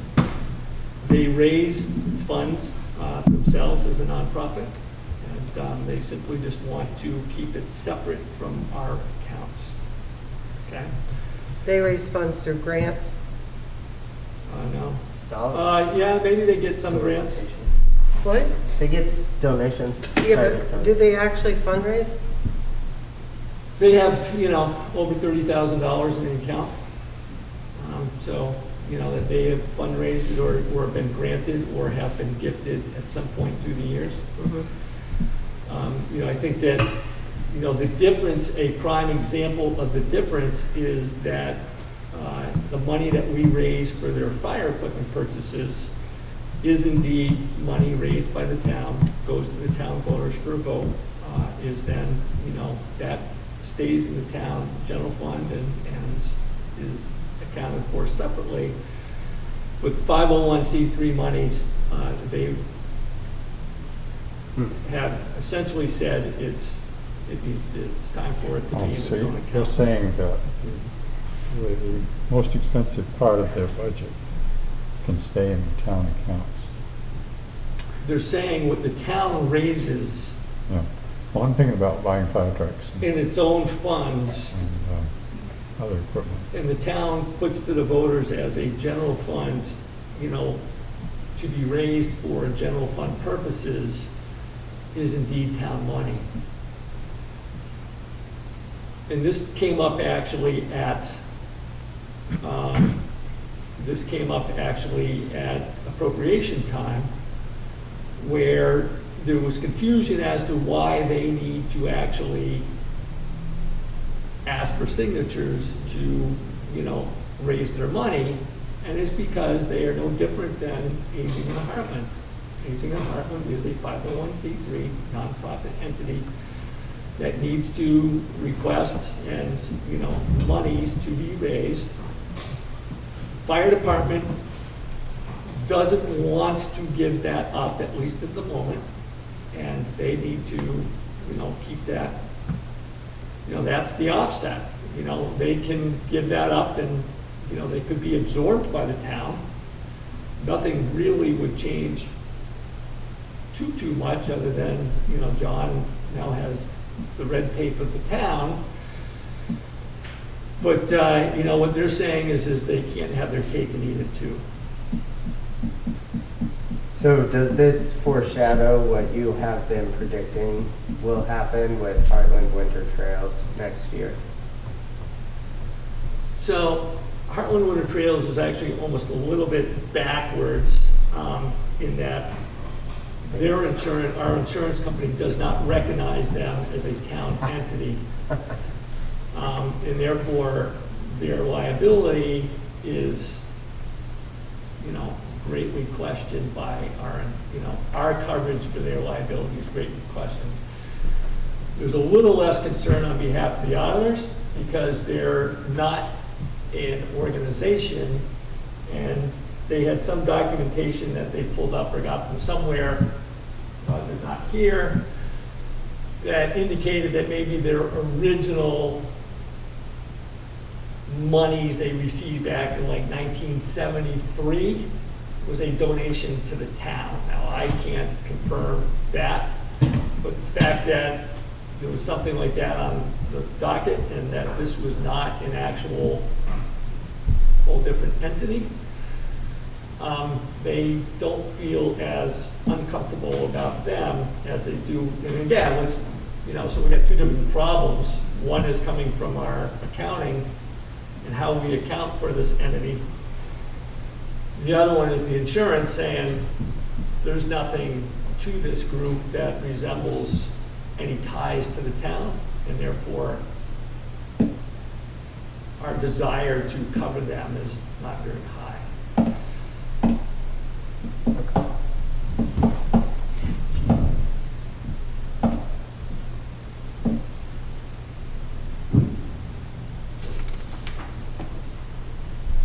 ARPA, we've talked about, I think, to a pretty good degree. The miscellaneous, I will just kind of reiterate what I started to say earlier, in that there has been some talk, and I've kind of said we need to kind of put some things in place before we, get to that point. I think that we're not quite there, but in this, I kind of mentioned the springtime. Don't forget, we've got budget time coming up. That starts essentially for the staff next week.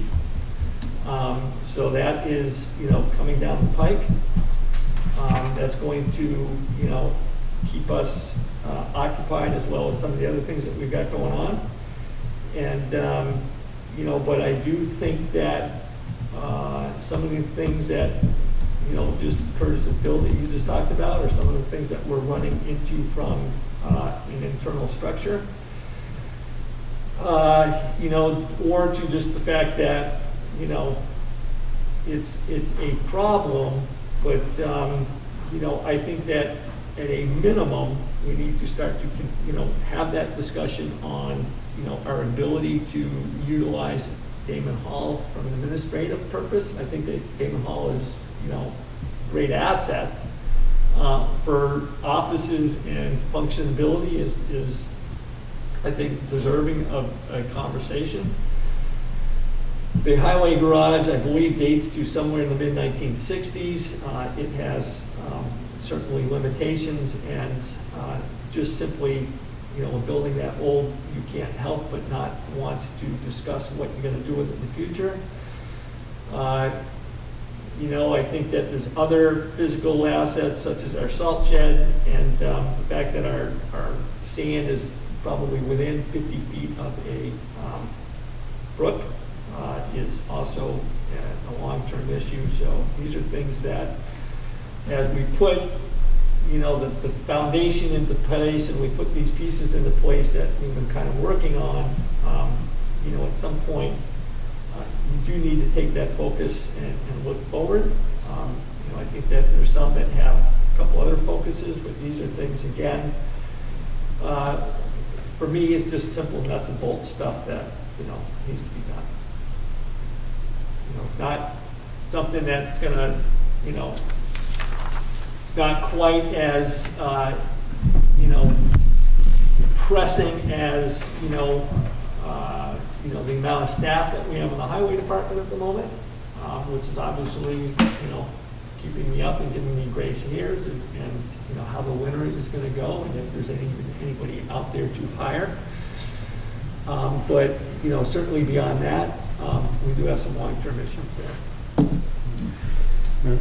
Dave, is there any word on the fall paving at all? We're talking about October, hopefully, due to the rains that these folks had earlier in the summer, and the fact that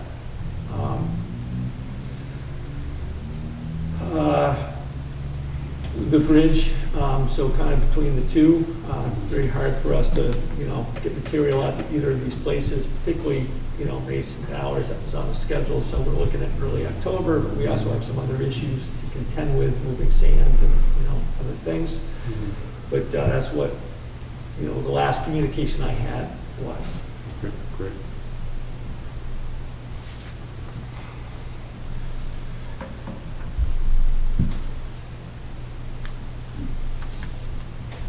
So, Highway Department, I'd like very much to talk about Garvin Hill, which was a prioritized hydrologically connected segment outlined, and you should have gotten in your packet an inventory that was done by Two Rivers Ottacricue Regional Commission.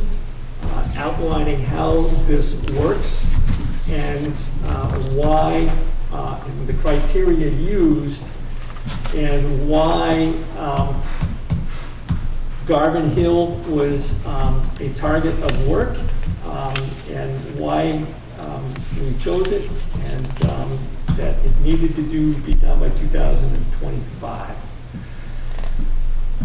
We started this, I don't know, 2-3 weeks ago at this point in time. It was right before I went to, took a day and a half off for camping.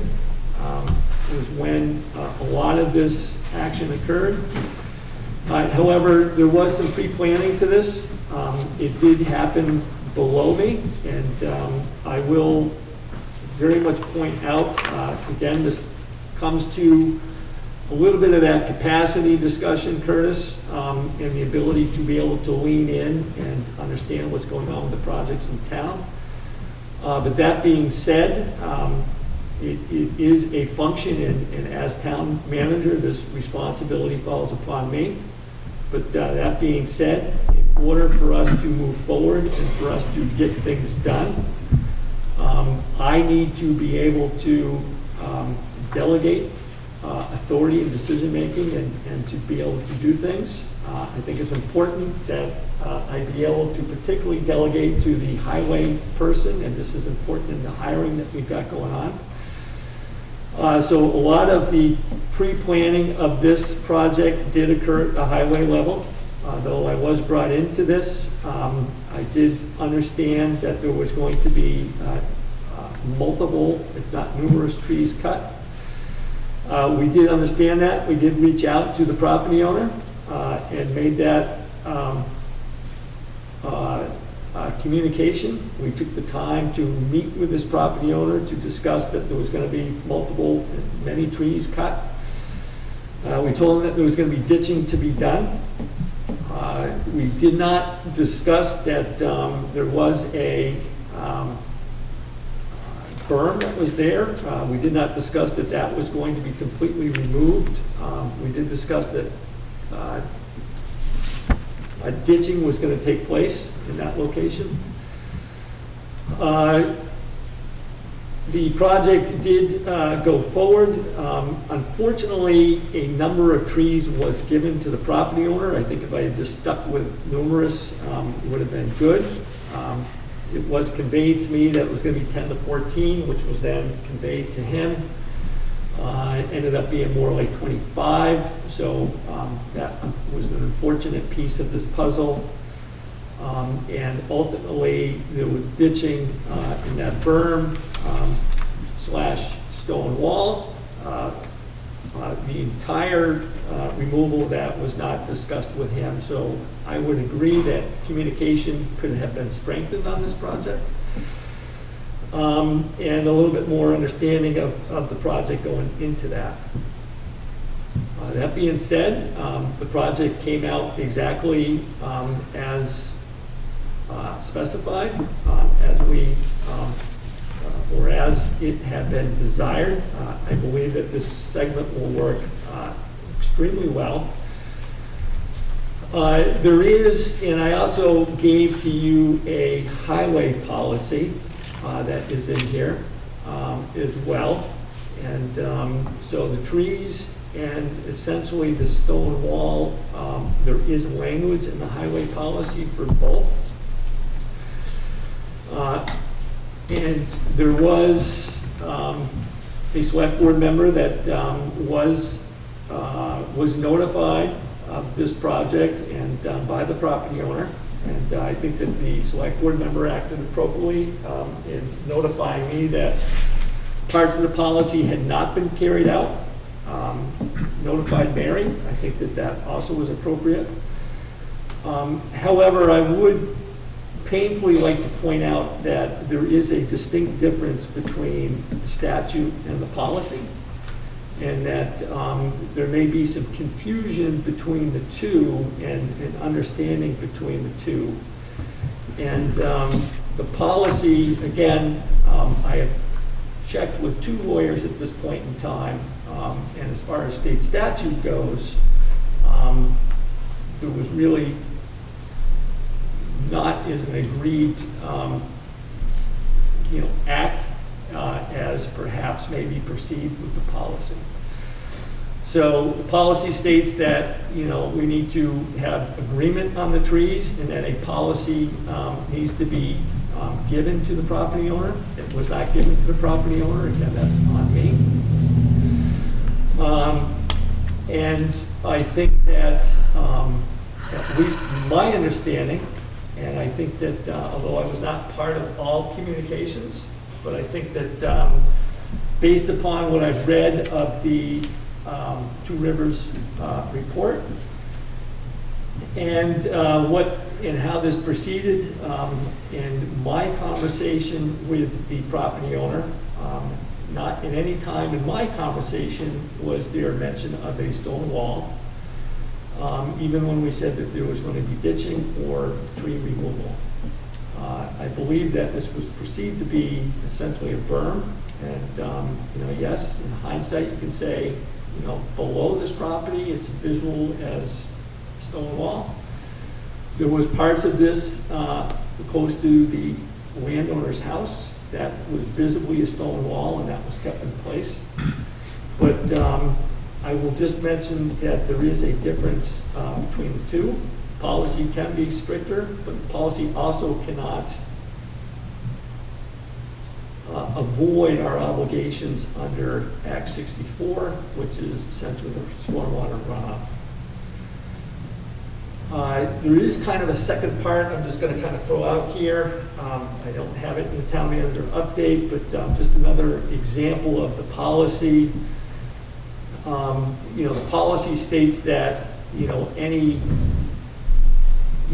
movement or something involving a stone wall is kind of considered a road alteration and goes to the select board. I would just like to mention that ditching, so let me back up, anything that does not include a stone wall, in particular ditching, is not considered an alteration, is not considered a widening. That is both in our policy and backed up by statute. And that is not something that traditionally goes to the select board, and I would say is, sorely needed on a day-to-day basis, and is actually written as statute as a maintenance and something that needs to be maintained on the town roads. Does anybody have questions? Well, just for my clarity, this also happened during the transition that Bill left the town. So Bill's final day was Friday afternoon. Yeah. And, I think that the property owner expressed anxiety over the number of trees being removed, left a message on my machine on Friday, and I think got hold of Gordon on Friday afternoon. So Bill was done by Friday afternoon, so I have not chosen to try and track him down for details on this. Yeah. I was away and I came back on that Monday, and we had several issues on that Monday, one being the Town Highway 8, another one was at Four Corners Children's Center, with humidity there that needed to be addressed, so there was kind of several things going on this particular day that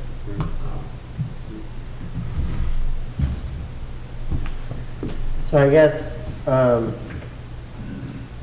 that sucks to come back to all of that. yeah, it was kind of a tough week. We got So through it. do you think that there's any use in reevaluating the policy to bring it more in line with statute to help prevent conflicts or tension arising in the future? Do you believe, in essence, do you believe it was the existence of the policy as it is that led to the conflict? So, in this instance, I do think that the policy is fairly narrow. I think I will say that when we're doing work you know, we don't necessarily want to, you know, stop and have to, communication with the landowner is not the real issue, but, you know, if there's anything of an issue in it going to select board or select board review, we're probably gonna say, you know what, we'll move on to the next segment, or, you know, we'll find a way to work around it, not cut down a tree or whatever it is. So I think that it restricts, you know, certain things that we do.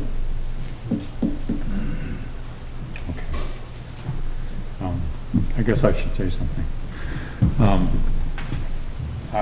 I feel very strongly, of course Dave and I don't agree on this, but I feel very strongly about maintaining our roads not only workable but aesthetically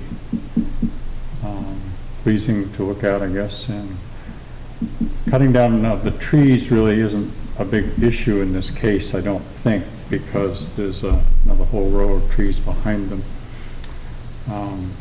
Maybe a few of them should have been saved, I don't know. But I'm particularly concerned about the stone wall. Our forebears spent on that little piece of wall that it took those guys a day to rip out. Took men days and days to build, and they are worth saving. A wall that's covered with a pile of dirt is still a wall. It doesn't go away because you cover it with a pile of dirt and a tree grows up through it. That whole thing, we could have worked around that wall and built what we built.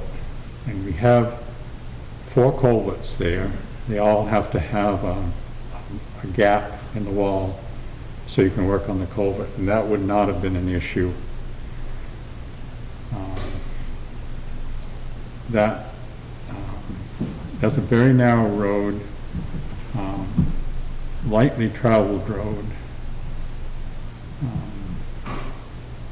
With the big problem there with the culverts, were not properly sized or installed, and they were all plugged up. And I think whatever water went down that road ends up going all the way down the road, and the brook is down at the bottom end of the next steepest part of the road, or at least it's close to the brook. In this section of the road, which is the least steep, still kind of steep, but it's the least steep section, water that goes off the side there and out into that field is never going to make it to the brook. It's just too far away. But I think that we could have taken down the trees and then carefully removed the dirt next to the wall and opened up the places where we have the culverts and worked around that and left the wall alone. And I don't, just let me finish. Yeah. I don't believe that we know for sure that a stone wall marks a boundary, but we don't know that it doesn't. And it's in Hartland's best interest road-wise to maintain this road narrow so that it doesn't get to be some kind of a shortcut someplace. It's also in our good interest to have good relations with our neighbors. And I believe that a solution here may be to put some of that wall back where it belongs. I don't know what is going to happen, but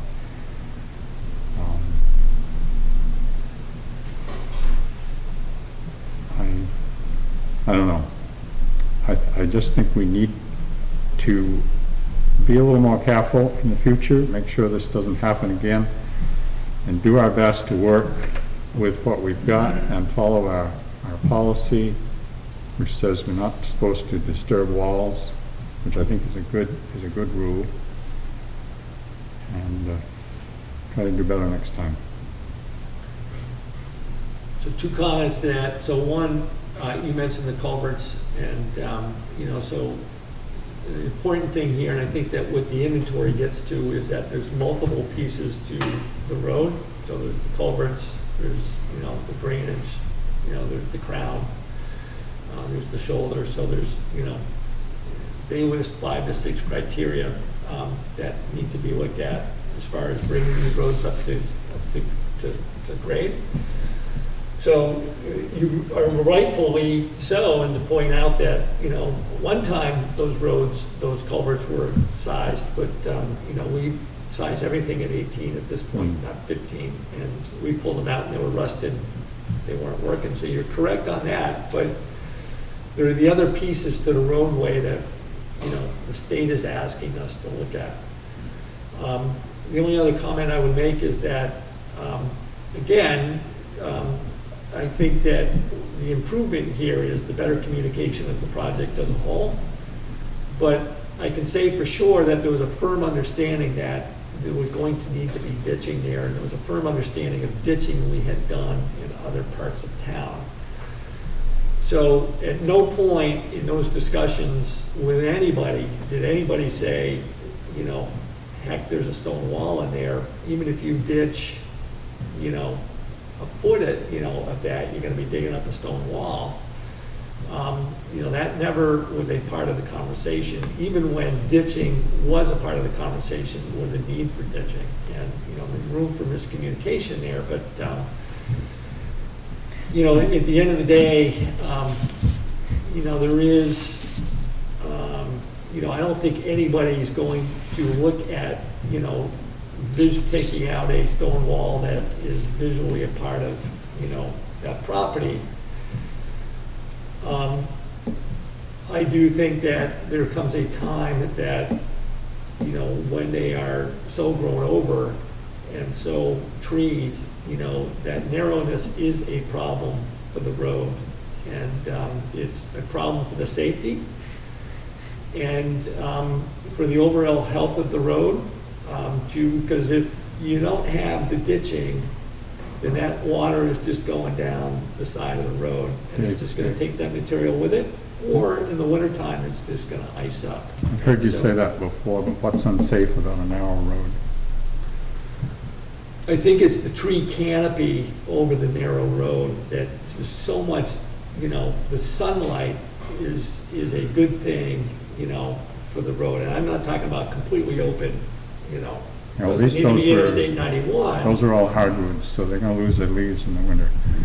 But you have, you know, any time of the year, you know, it Yeah. just is not good. And, you know, I will make the argument that, you know, I'd like to know what historical period we're talking about, because trees at one point in time were back to the stone Mhm. wall. You're absolutely right about So that. if we don't cut them and we just let them continuously grow, and then all we've got is trees as thick as can be right down to the Yeah, town road, Dave, that's not something that we can maintain on a continuous, you know, we can't, that prohibits us from keeping up with our maintenance. the first thing I said was, I did not have a problem with cutting the trees.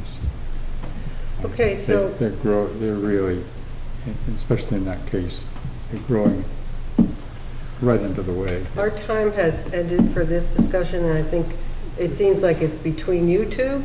Do you have anything else, Phil? Because Well, Dave and I have talked about this ad nauseum. And I think it's gonna be like, they're gonna have to agree to disagree. I don't see a solution right now.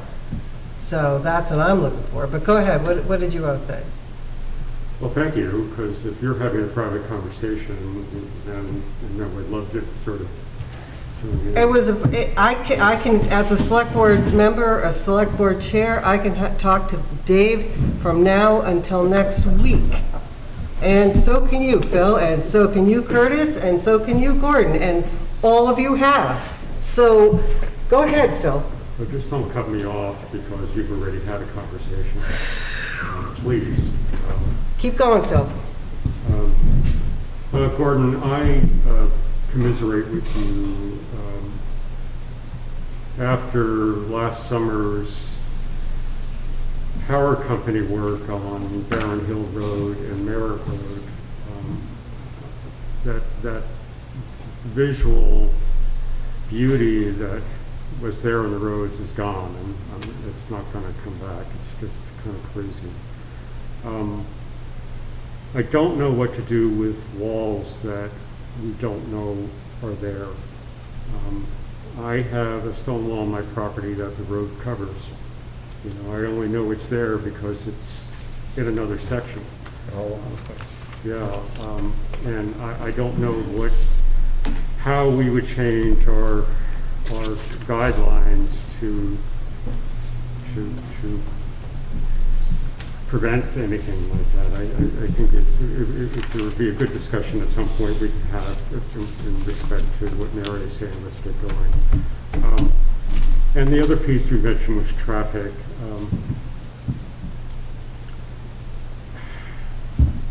I honestly don't know what to do about it. And people are driving faster and faster. I was coming home the other evening, 2 young deer jumped in front of me. I knew there would probably be a few more coming, and yet all of a sudden someone's on my rear end flashing the lights to go by me. We can't control that. So traffic I worry about, and that road is narrow. You know, there's some visual places I can't see what's coming. So I look forward to maybe seeing what we can do about enhancing that, but as far as not digging up stone walls that don't need to be dug up, but how do we discover them? Yeah, without any sort of philosophy, just from a process, strictly a process perspective, is there a process you could identify, Dave, that would have resulted in the discovery of this buried stone wall?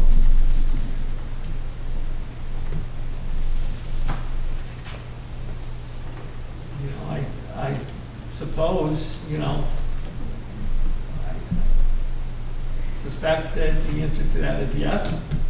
I think that, you know, based upon the information provided to us as to the issues of the road, and that being, you know, a barrier to a better road. I wasn't a part of the underlying conversations between, you know, Bill and the folks that laid this out.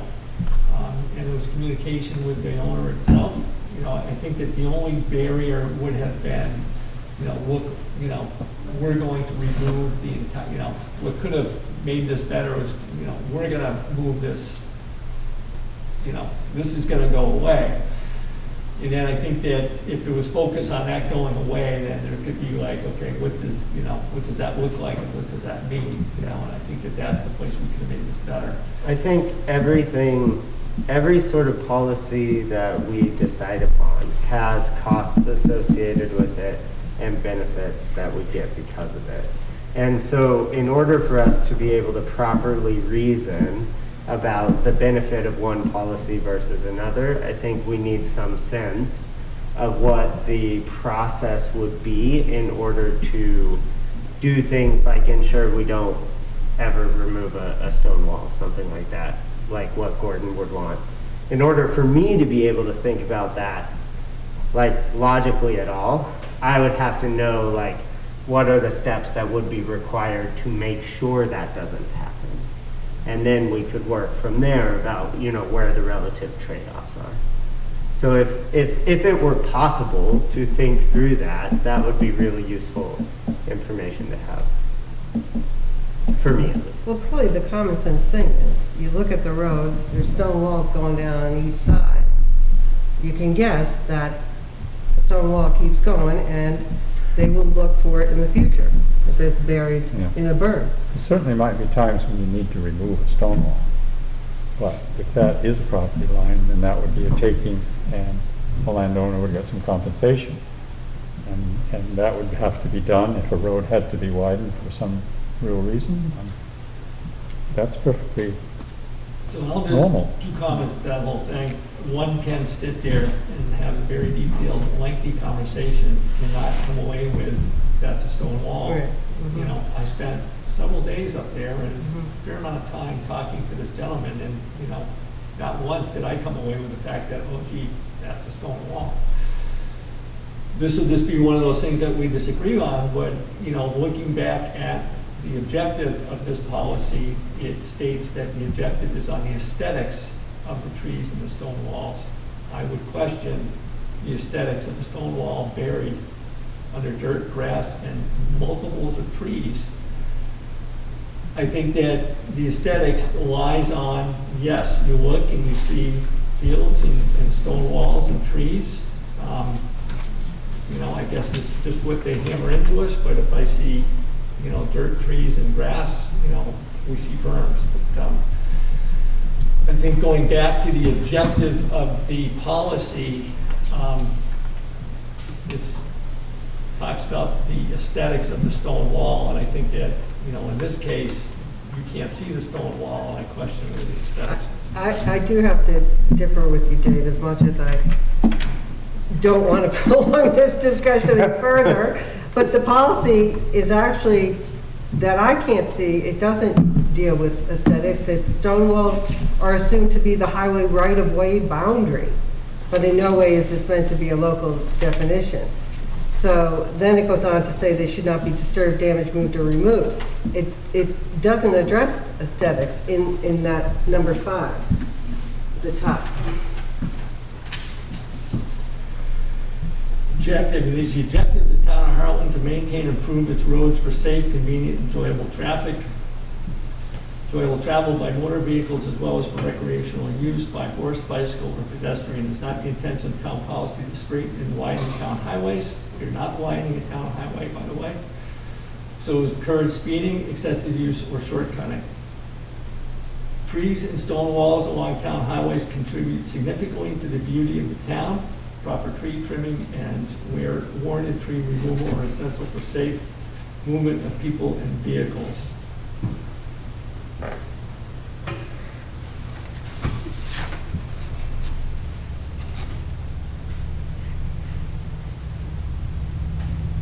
Talks primarily about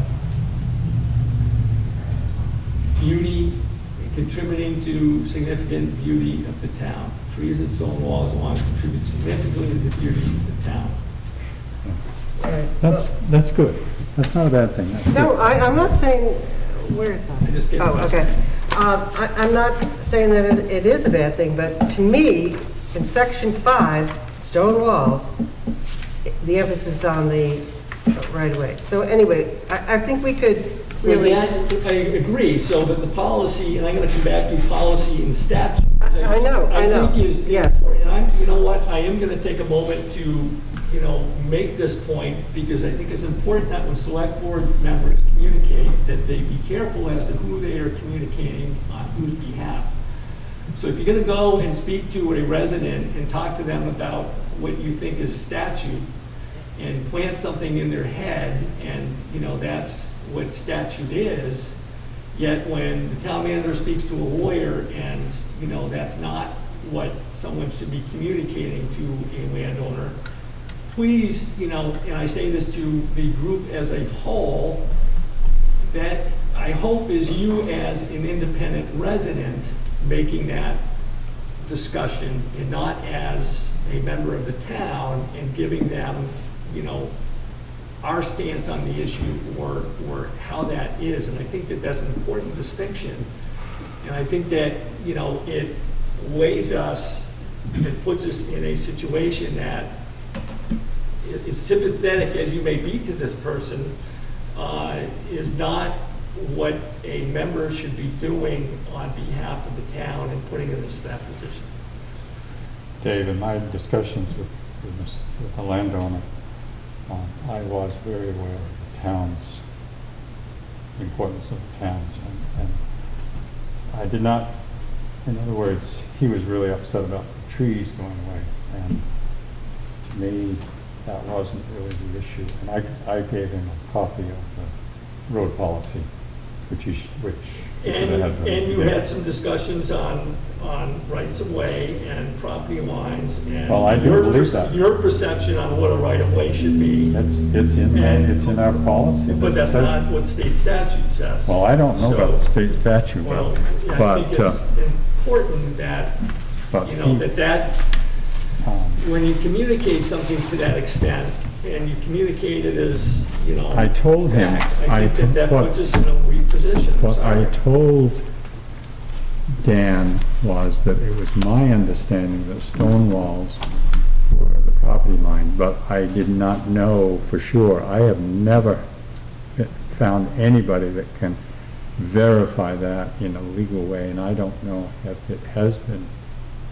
If it has been, if there's been a case, or if there's any verification that that is actually what do you call it? A precedent, a court precedent. I don't know. And I said that to Dan. But it's a good rule for us to follow. It's good for our town.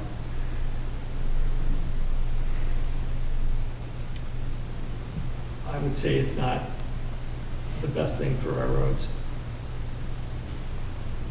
I think at some point, we can not, in good faith, look the people of Hartland in the eye and say that if we're going to say that we're not going to take care of the sides of the roads in the manner that they need to be, then I think we owe it to our highway department to say, look, you know, or to the public to say, look, these roads are not going to be to the quality that you expect, simply because we're gonna let growth encroach to the side of the edge of the road with no shoulder and no sunlight. And our ability to maintain, other than grading a road every 5 weeks, which is detrimental to the road and not gonna get us anywhere, is what we end up with, which is essentially where we were at when I came on board. For what it's worth, both of your positions can be true at the same time. We can have a policy that is either good for the roads and not good for the town, or good for the town and not good for the roads. But the only way we can decide which direction of the policy we want to go on is by an accurate inventory of the costs and benefits of complying with a specific policy. I think you two can have a philosophical debate all day long about this. That's totally fine, and very interesting to listen to, frankly, even if you're both frustrated by it. But as a matter of like something coming before the board, I personally would like to see a little more like concrete about what policies there might be and how costly it would be to comply with those policies and what the benefit to be derived. But we still, as Dave's going to go back to, we still have that statutory Yes. obligation for the hydrologically connected Yes. pieces of road. We do have unfunded state mandates. Which is 35 miles of roadway, by the way. Yep. And a It's lot not of all segments. unfunded at the moment. Dave, I have a basic question.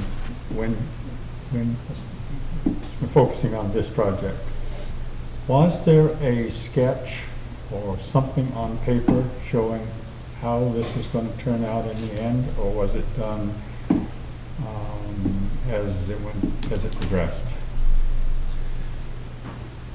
It's my understanding that there was an understanding that that ditch was going to go in right where it went into. I know you said something about making it a certain way because he didn't want to he didn't want a culvert under his road access in there. Yep, that's just one of what we'll call a fishbowl right in front of his road there. Yeah.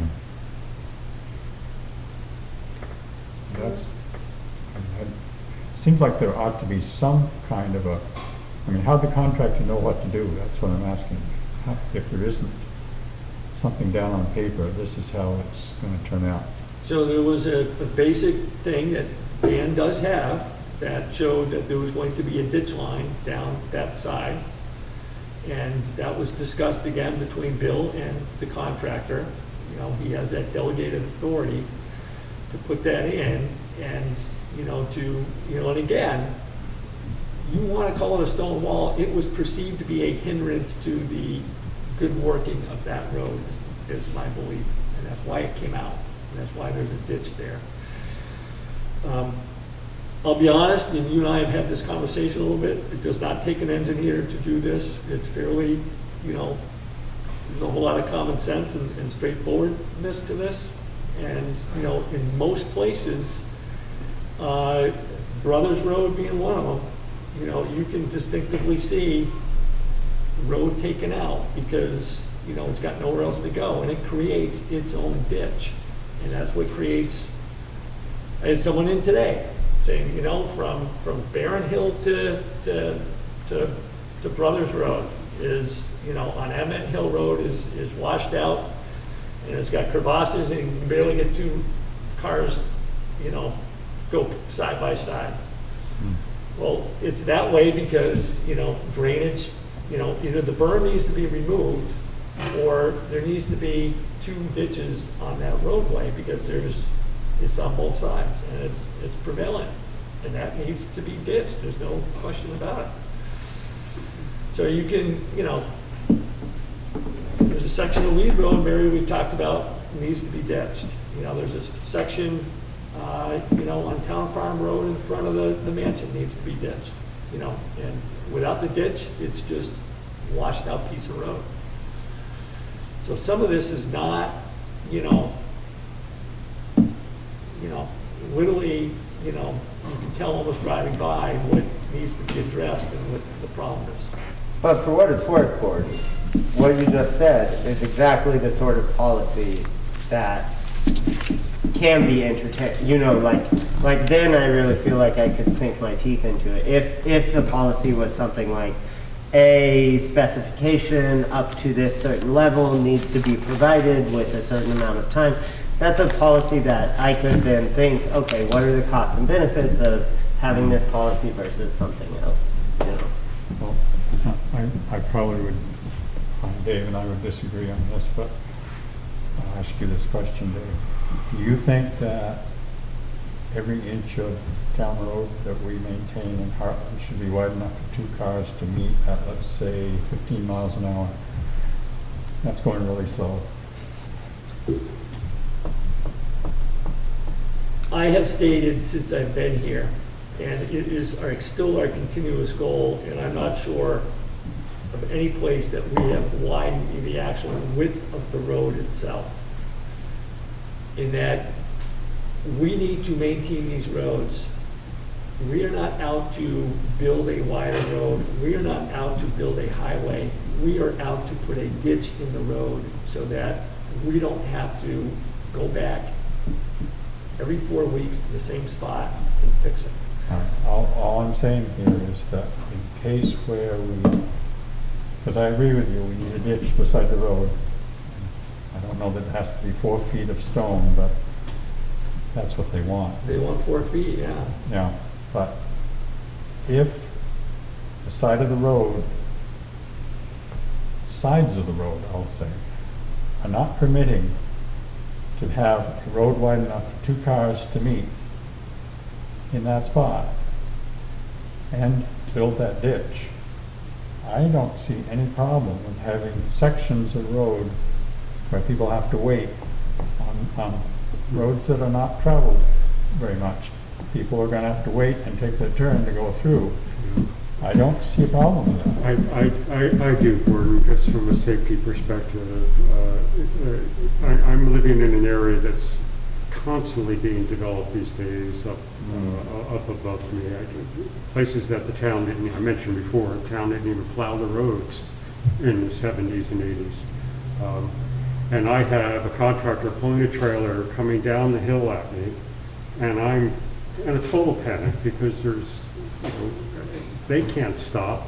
I'm off one wheel falling into the ditch to just kind of avoid it. So that's an example of people that are 3 or 4 days on our back roads, and then they're off to some other place. They have no consciousness of the safety of the roads, and yet it's a menace. My example is that we have so many roads that are built on a side hill, a really steep Yep. side hill. Yep. And we may have between the walls and maybe 35 feet or something like that, which is plenty of room for a road. you know. But it's a bank, right up steep, and way up at the top of that somewhere is a stone wall. Yep. And then on the other side of the road, There's boom. it drops off and there's a stone wall there. Yeah. That's the edge, that's where the road is. And there's really no place for the road. It was made for a buggy. Yeah. No, So how do you fix that? Well, I think this topic Yeah. merits It's time to. a lot of discussion, obviously.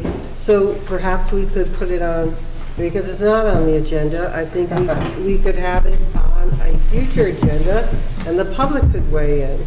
Yeah. So, Sounds like a good idea. all right, thank you. So, do we have any correspondence, Dave? None. All right, thank you. Oh, wait, I thought That would be for next. oh, okay. Yeah, I can- Couple of things I need to mention. Okay, you want to do that now? If we're done and ready, we're done. You're done, right, Dave? Except for our executive session. Yeah, but for your notes. Yeah, Curtis, this will be in the next packet. Okay, cool. So you guys know we've got a plan.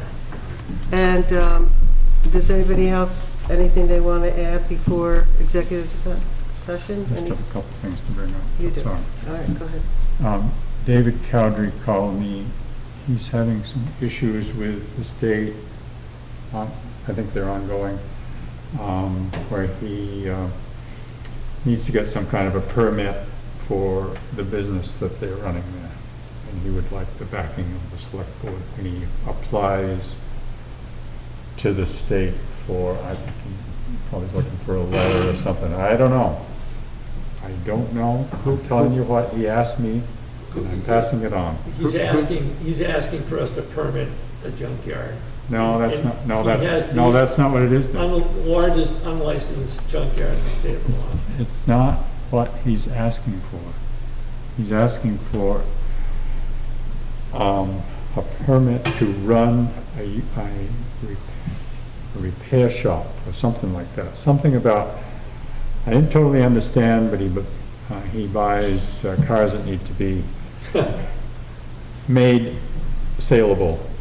I think he does good service for society in general with what he does, but anyways, he may come to us, I'm telling you, and Gordon, I missed the name.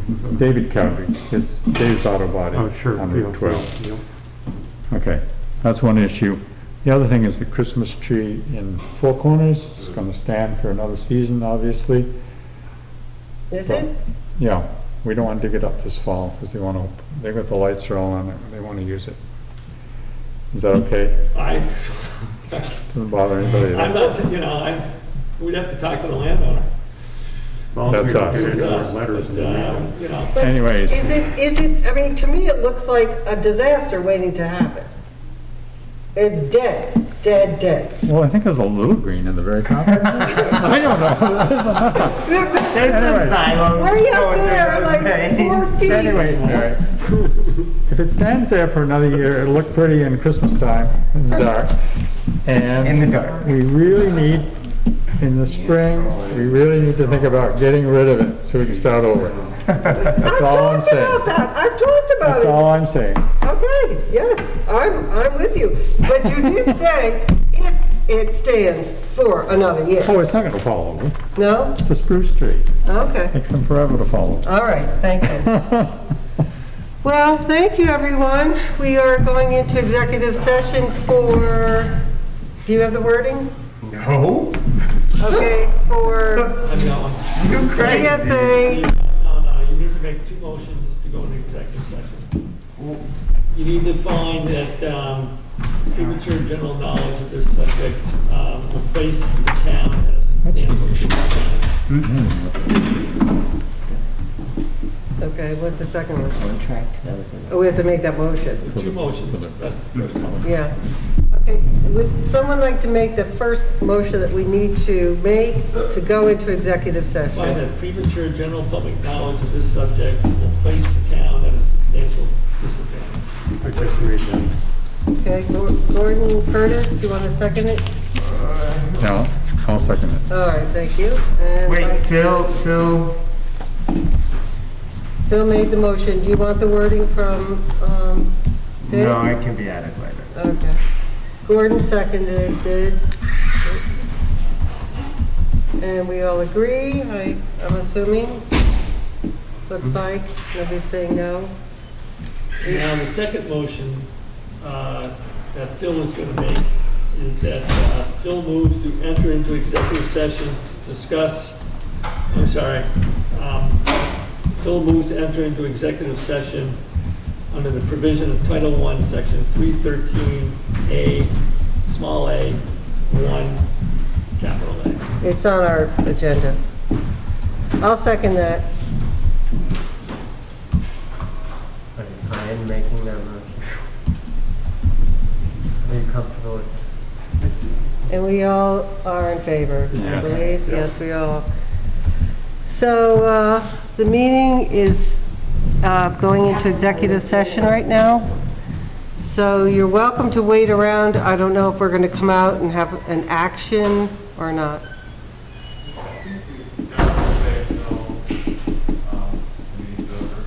Okay, so you want to go upstairs or something?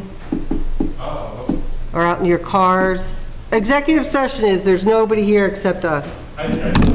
Oops. Some cases they go to different rooms. During, We have no other room to go.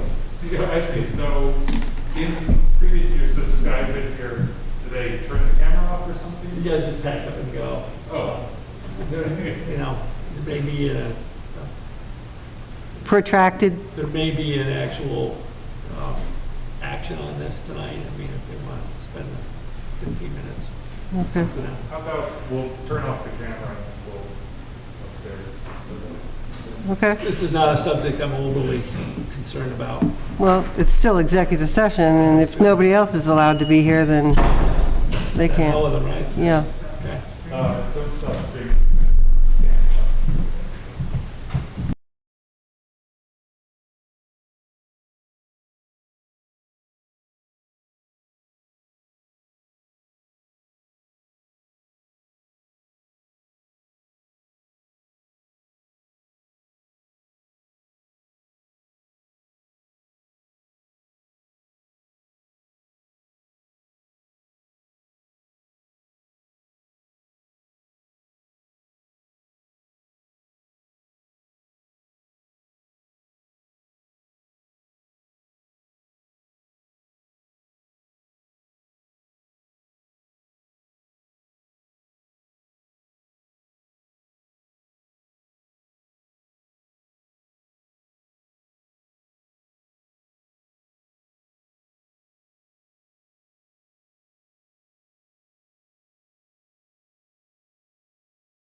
They had drones hanging up over the ceiling.